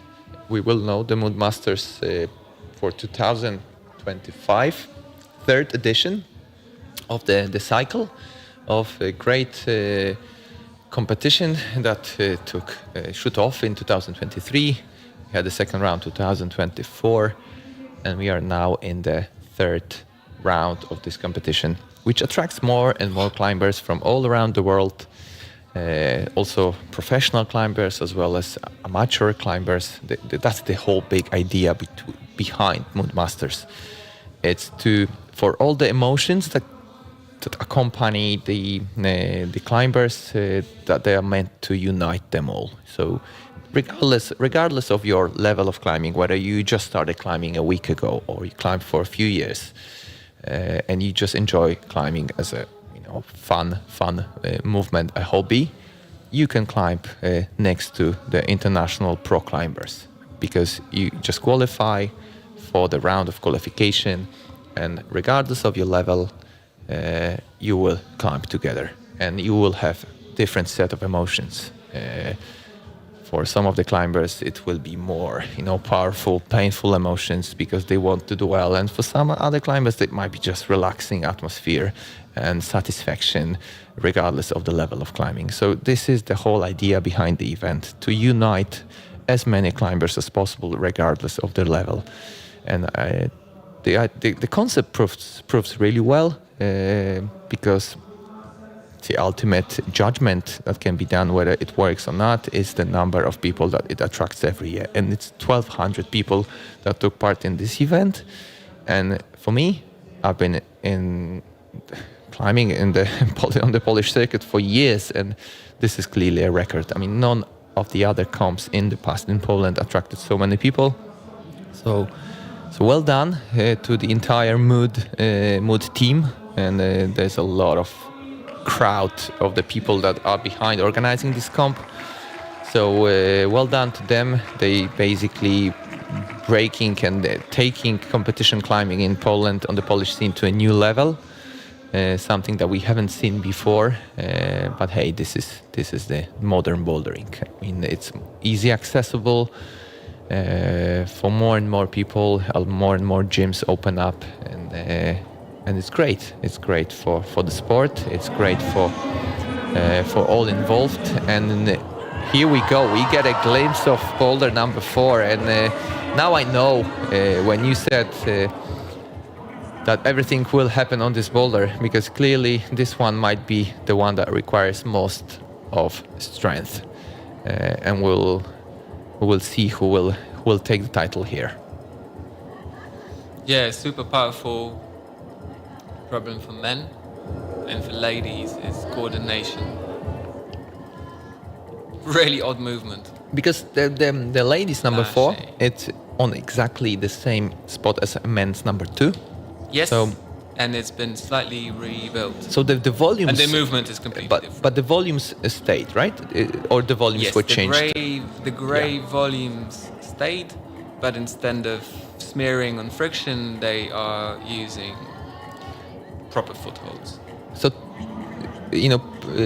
traveling in time again to last year, coming back to the boulders number 4, because correct me if I'm wrong, but last year boulders number 4 for women was also in this spot, but was also adjusted. I'm trying to touch on this, risky decisions when it comes to route setting again. If Would I'm you- not mistaken, it was the men's problem. Yeah, there was a men's problem. Men's problem, and they had to run along the wall Yes. and fall and land in a position where they were So sort of clamping a volume it was with all the on their both feet. Yeah. But would you consider this movement that we are witnessing now on the women's, would you call it a risky shot? As high risk? Yeah. Would you call it a high risk, judging based on what happened last year? Did you It's moderately high risk. We watched the girls perform similar types of movement during the national team qualifiers, and we had a bit more ground to believe that this will be fine for their level. I like to call it... Maybe not all of them. I have a perfect word for that.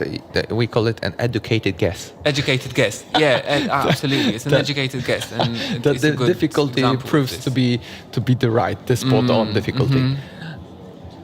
But yeah, like normally... We can see that Natalia is failing to hit the right footstep on the precise spot. Let's see if... Yeah, she's... Yeah, with the women's lache, it's sort of the difficult part is understanding the direction of the move, because when you look at the positioning of the feet, you have a feeling like you want to go, you want to move, and you want to so you want to initiate the first part of the force along the wall, but this is a mistake.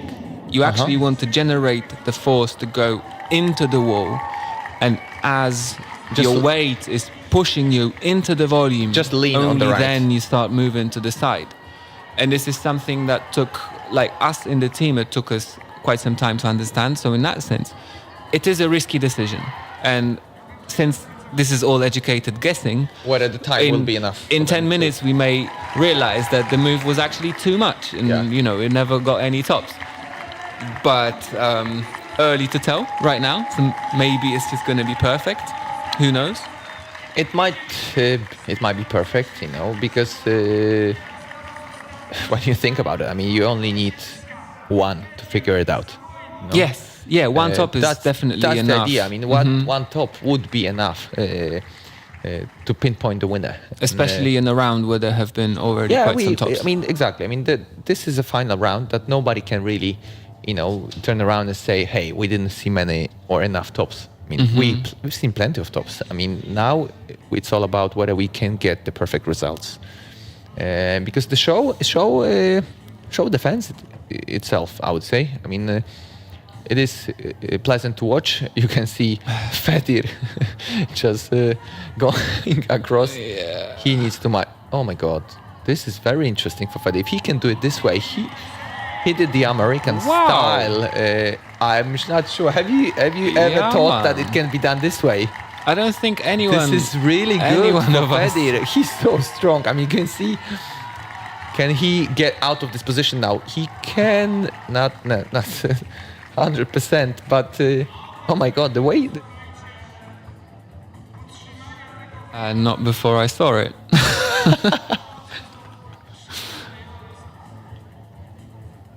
Oh my days. Always, that is a scratched shin. Always surprised, yeah. There's...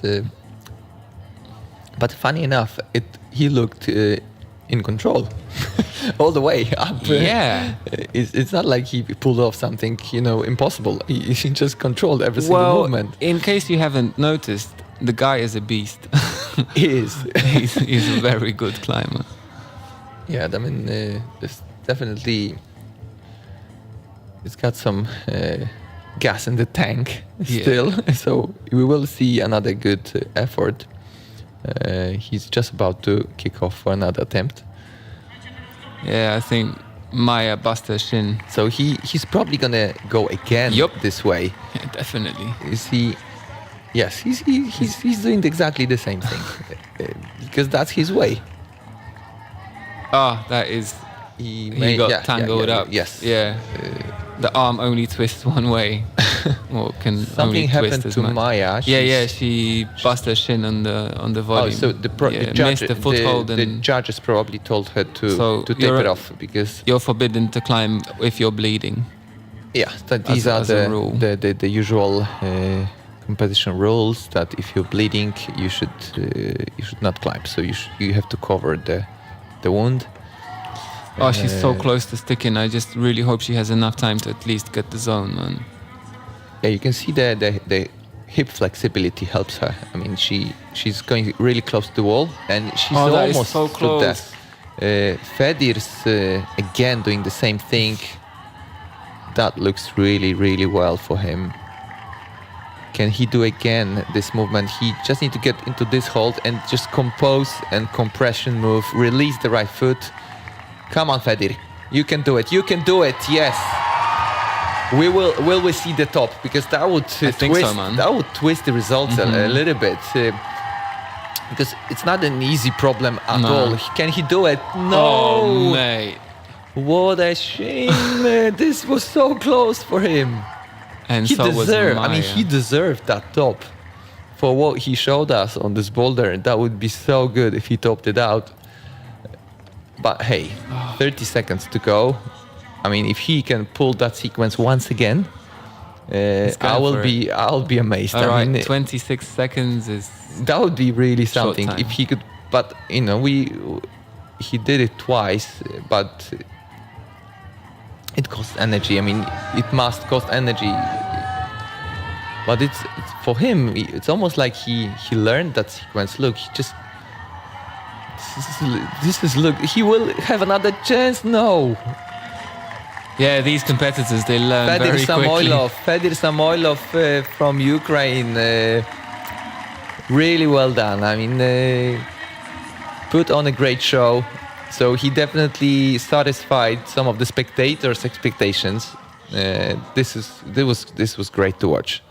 And talking about the different expectations of different stakeholders of a comp like that, organizers want a great show, want the crowd to be pleased, and this sort of performances like Fedir please the show, and hence this is the result that maybe not the result that he would expect. He would be happy to top it out, but hey, the crowd loved it. Marketa Janosova, Slava Krasnoperov, and their last 4 minutes of Mood Masters 2025. If I'm honest, I think gym owners, they just want to have a lot of attendance. I have a feeling that whenever hosting a comp, when I'm hosting a comp in my gym. You mean the competitors? Yeah. I basically want to have as many people sign up for the competition as I can. Yeah.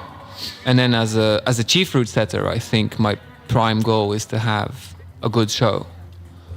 But And then I think the event organizers, But doesn't it all work together?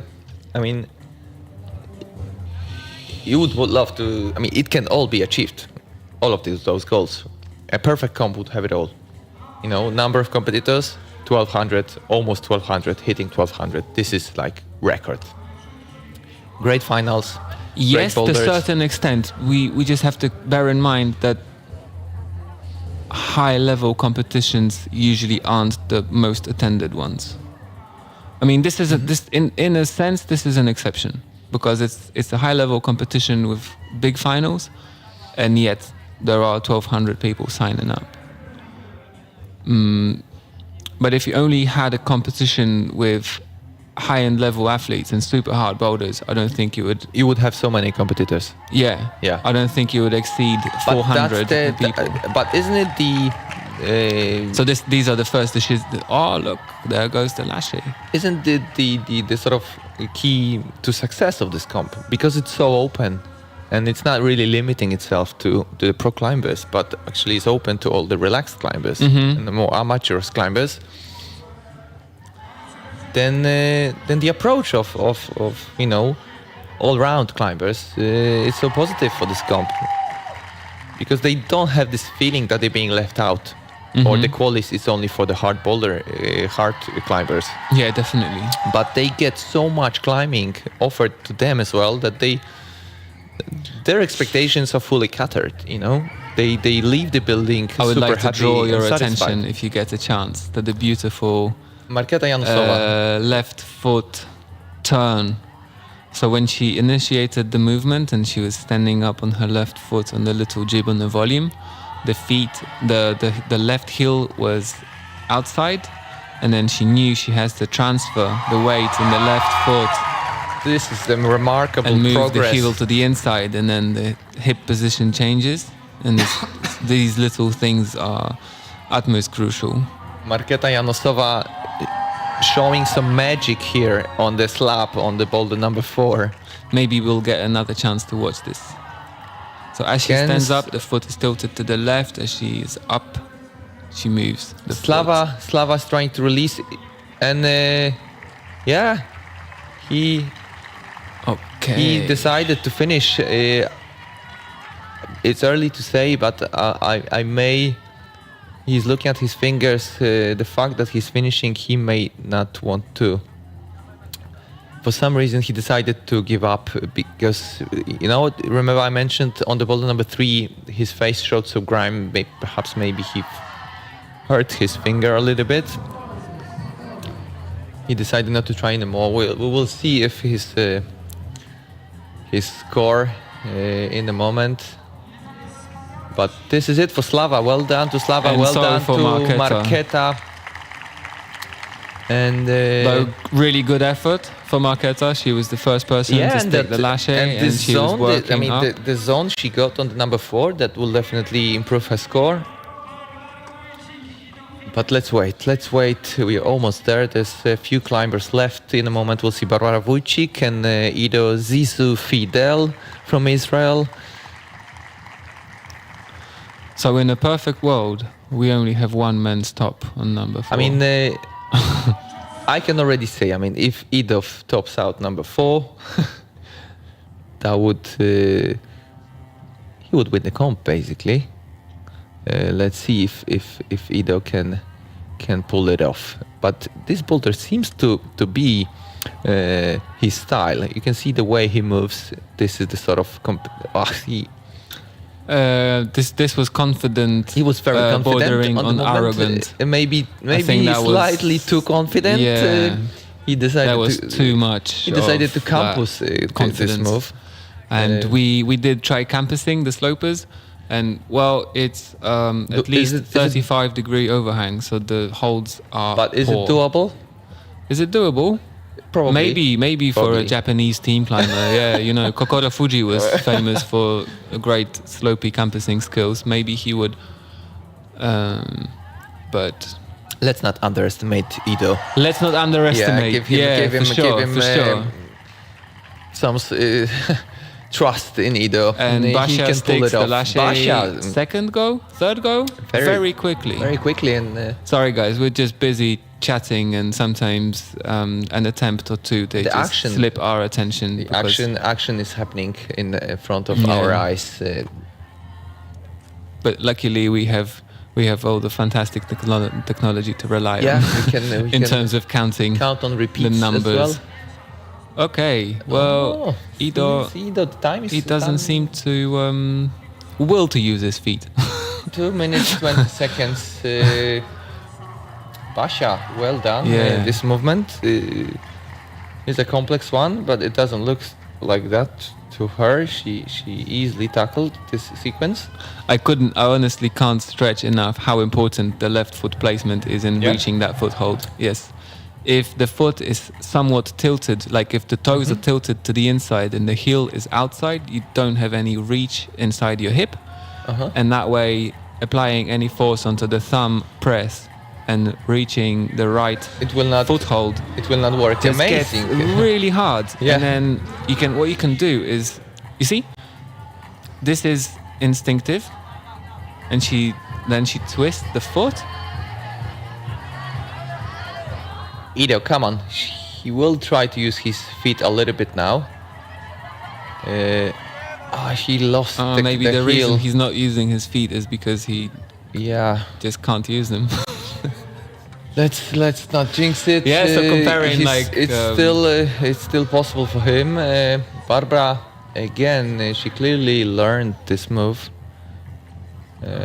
She just needs to progress slightly further. Hand swap would help, I think.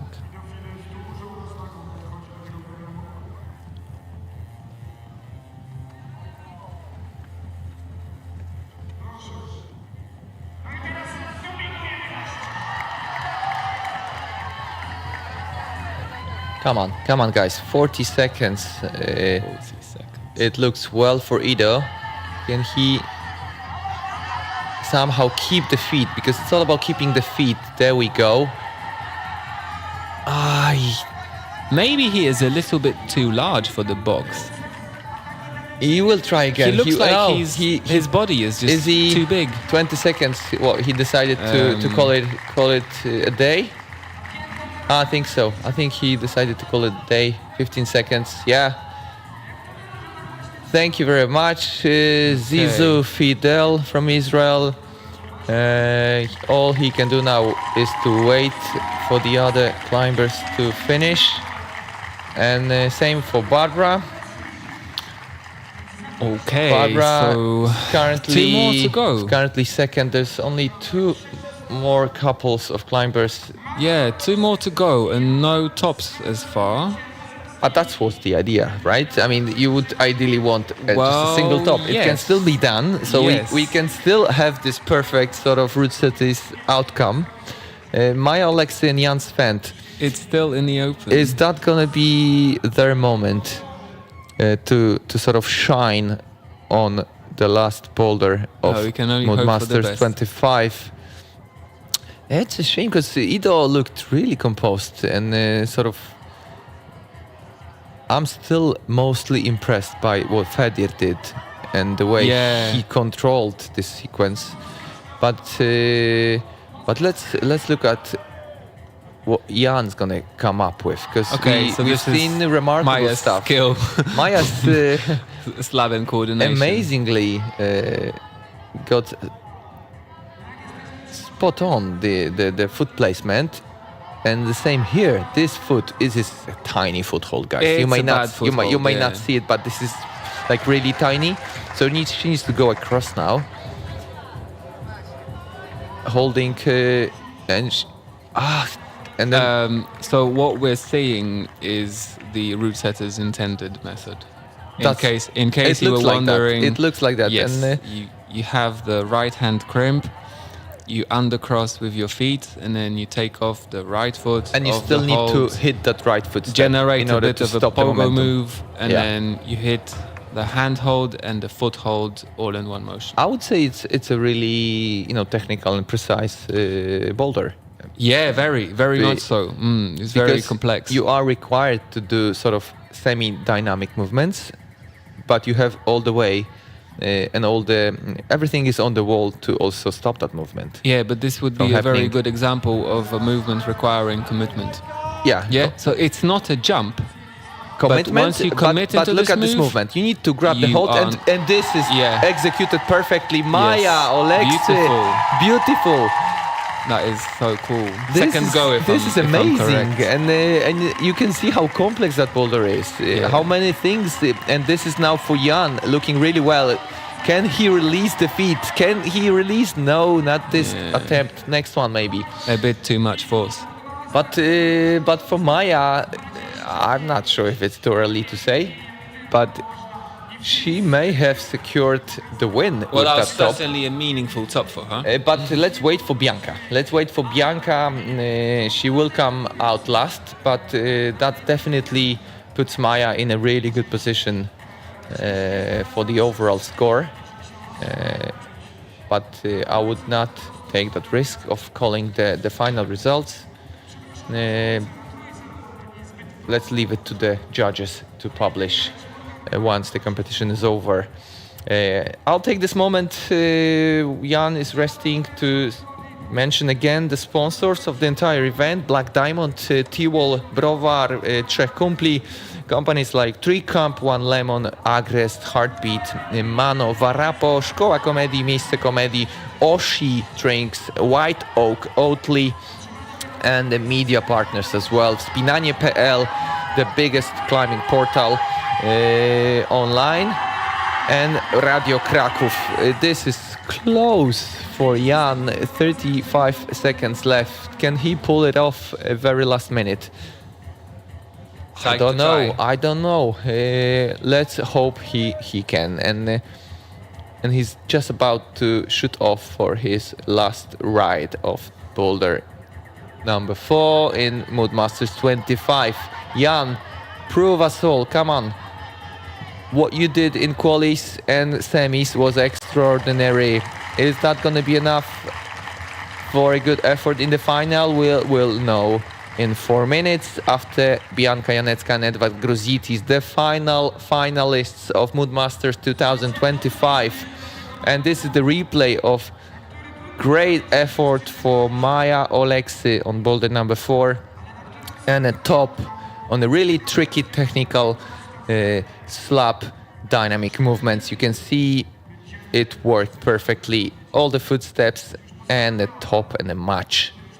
And the happiness on Maja's face clearly must be satisfied with that effort. Bianca Janecka on the left, Edward Gruzitis, the winner, the Mood Master from 2 years ago, trying to claim the victory yet once again. And they both on the wall. Can we see the only top on the men's boulder? And can we see second top on the boulder for women from Bianca? Don't get me wrong, Kuba, but it looks like this sequence, this Fedir sequence, proves to be the sequence for this boulder. Look at this, that's man. How it looks. Oh my gosh. And so much power and be honest with me. I mean, have you even tried it this way? Or you haven't even tried it this way? No, if I'm honest, we initially built a slightly different beginning to that problem. And then today morning we had a second phase of testing, and we had invited Jotam Menrauven to give us a hand with assessing the difficulty. And he made a suggestion that the boulder probably has a little bit too long of an intro. Okay. And we rebuilt the beginning. But in the process, I don't think anyone has actually tried this. And I think it's... Yeah. Mm-hmm.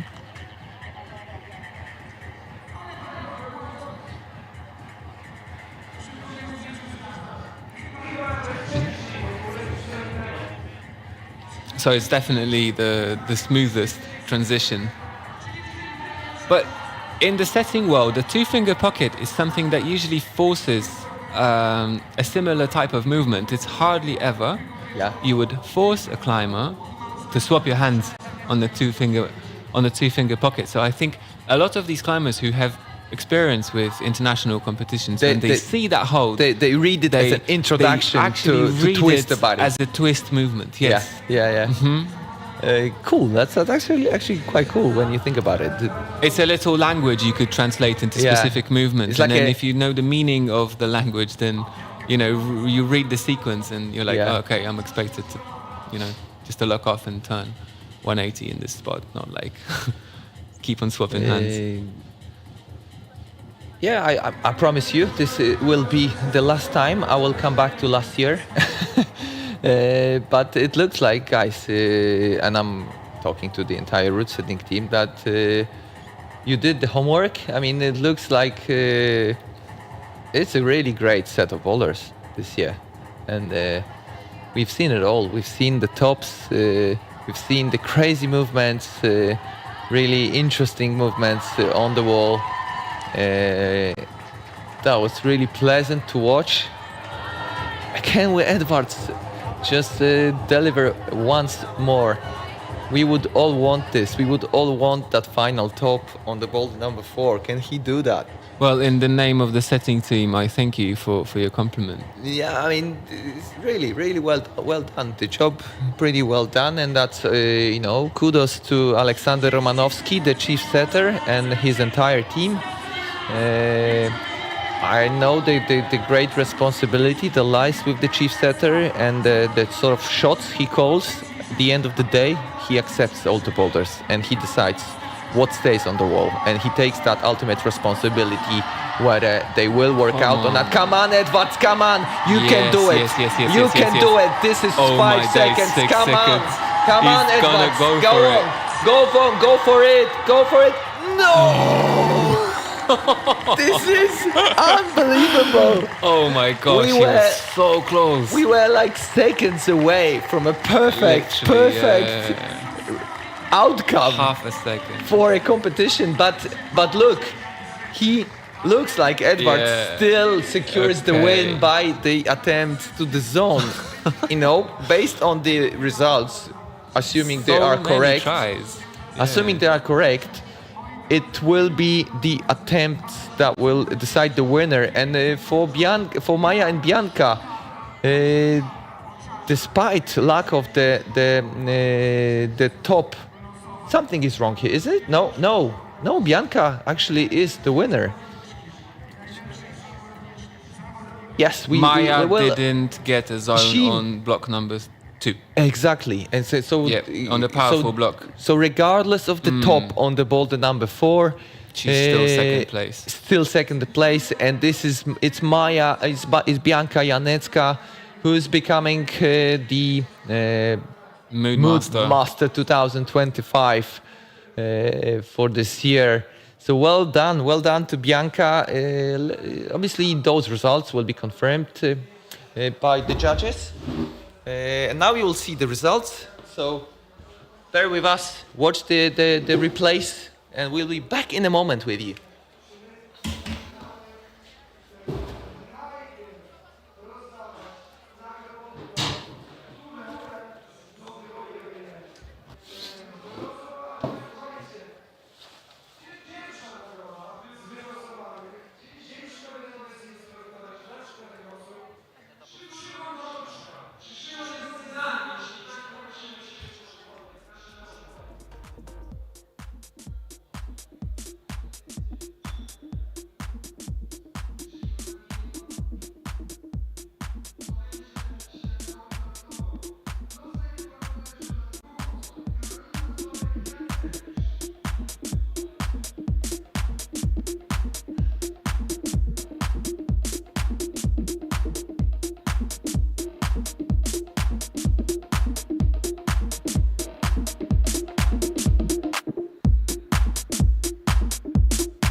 Ido, Zizou, Fidel from Israel.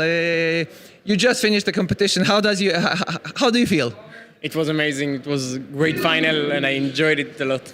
You came to Poland for the first time. We had a chat before, and you said you liked it. Can we hope that you may be back next year to attend the competition? Yeah, I will definitely come back.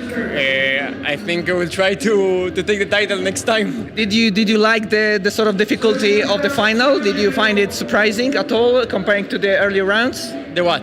The final round, was it difficult enough for you, or did you find the boulders too easy compared to the other rounds? I didn't complete all the boulders, so I can't say it's too easy, but I think the slab maybe was too easy.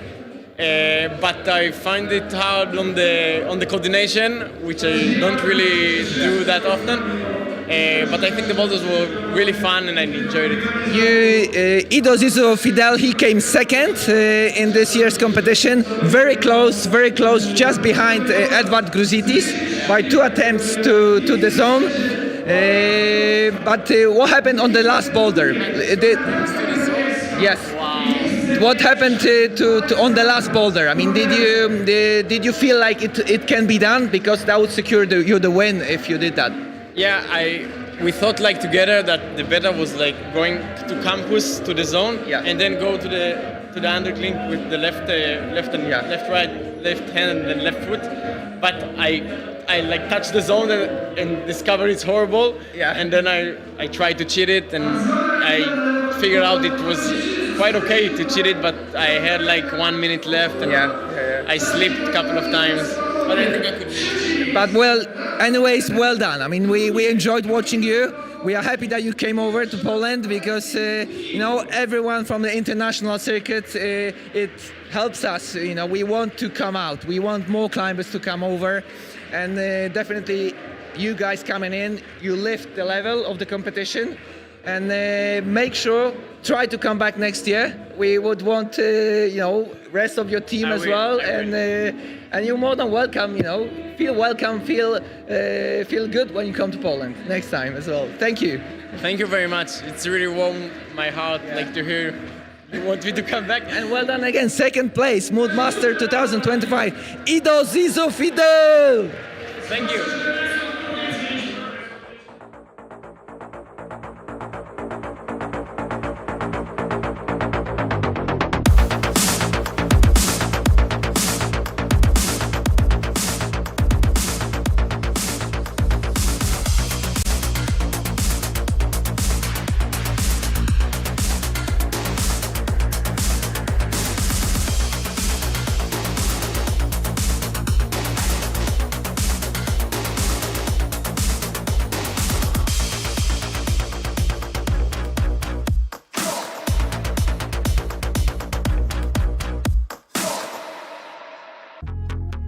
The bouldering here in Ticino is probably one of the best in the world.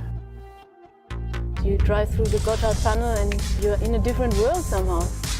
The rock quality and the amount of rock is just unbelievable. Not today. Wow, da sehen Sie diese Blöcke. Ich habe einen meilenkleinen Kosmos gefunden. We all love that sport and that's what connects us. Komm schon.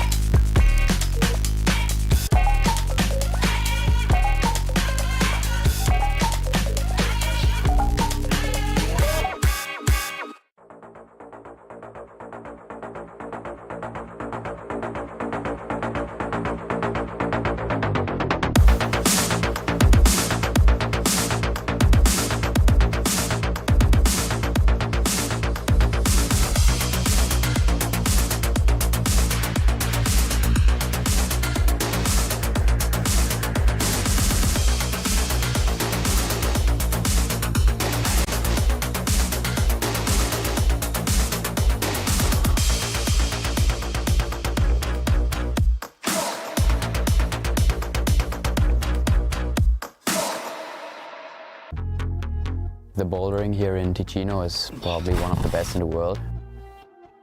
You drive through the Gotthard Tunnel and you're in a different world somehow. The rock quality and the amount of rock is just unbelievable. Not today. Wow, da sehen Sie diese Blöcke. Ich habe einen meilenkleinen Kosmos gefunden. We all love that sport and that's what connects us. Komm schon.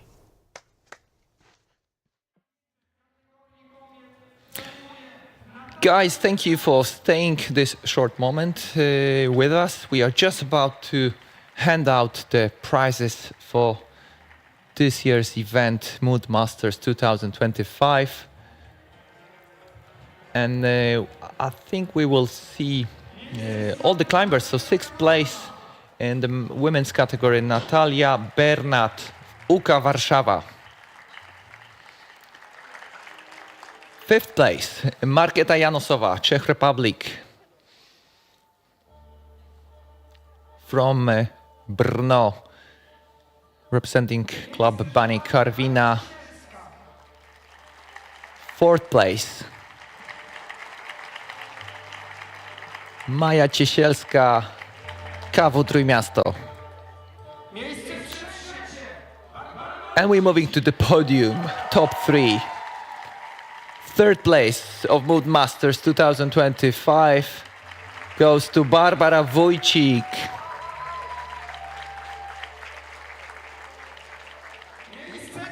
And the second place and the runner-up of this year's event, Maja Oleksy,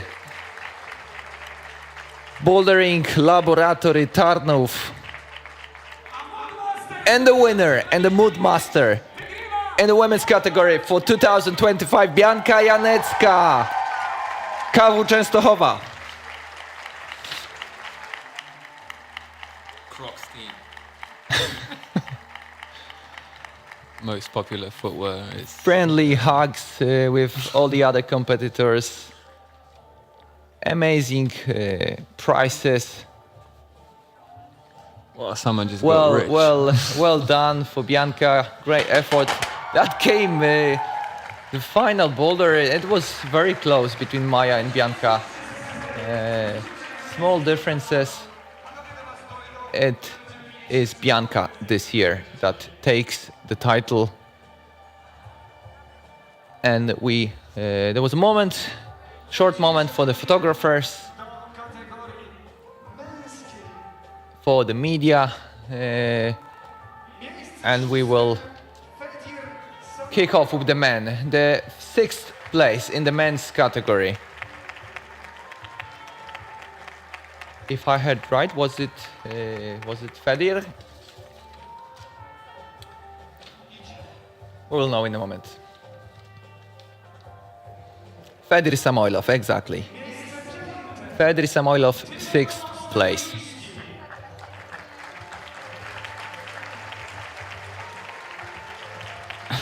Fifth place, Tymon Ostafiński, Cliff Tarnowskie Góry. I think they're all slightly perplexed by the flowers.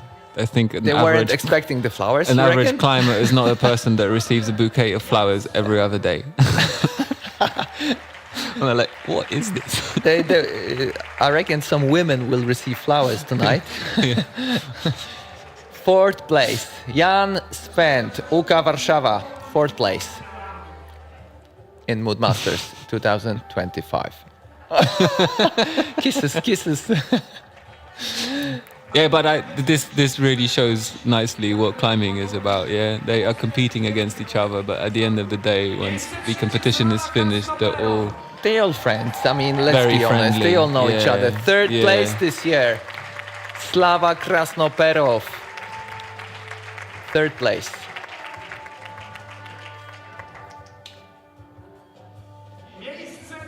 And the 2nd place. And the runner-up for this year's event from Israel, Ido Zizou Fidel. Great effort, great performance.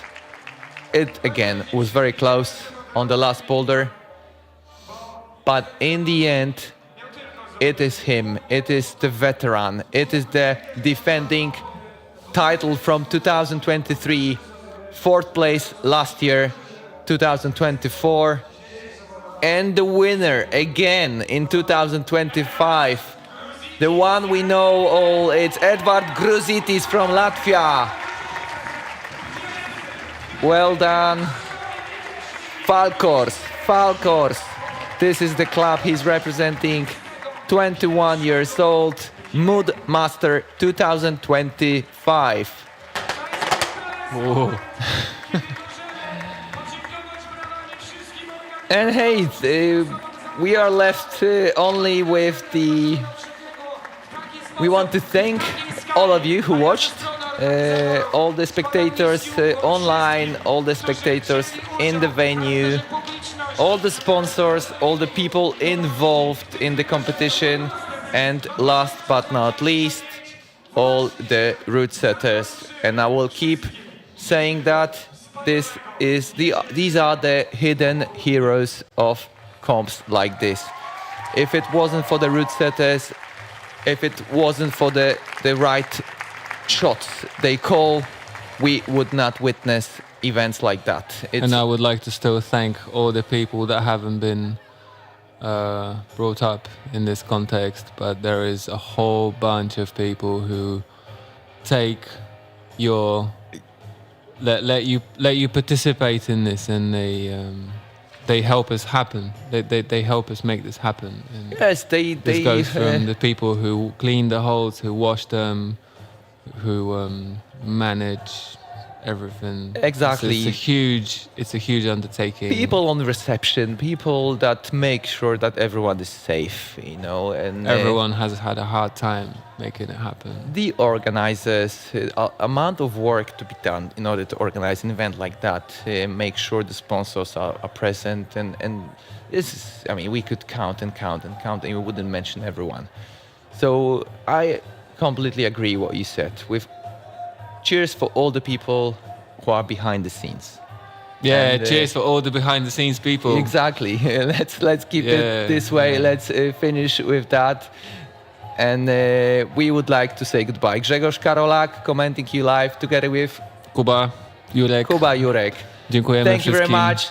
See you next year. See you next year, hopefully. And fingers crossed the bouldering evolves even more. See you there, guys. Bye. Bailando.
The bouldering here in Ticino is probably one of the best in the world. You drive through the Gotthard Tunnel and you're in a different world somehow. The rock quality and the amount of rock is just unbelievable. Not today. Wow, da sehen Sie diese Blöcke. Ich habe mal einen kleinen Kosmos gefunden.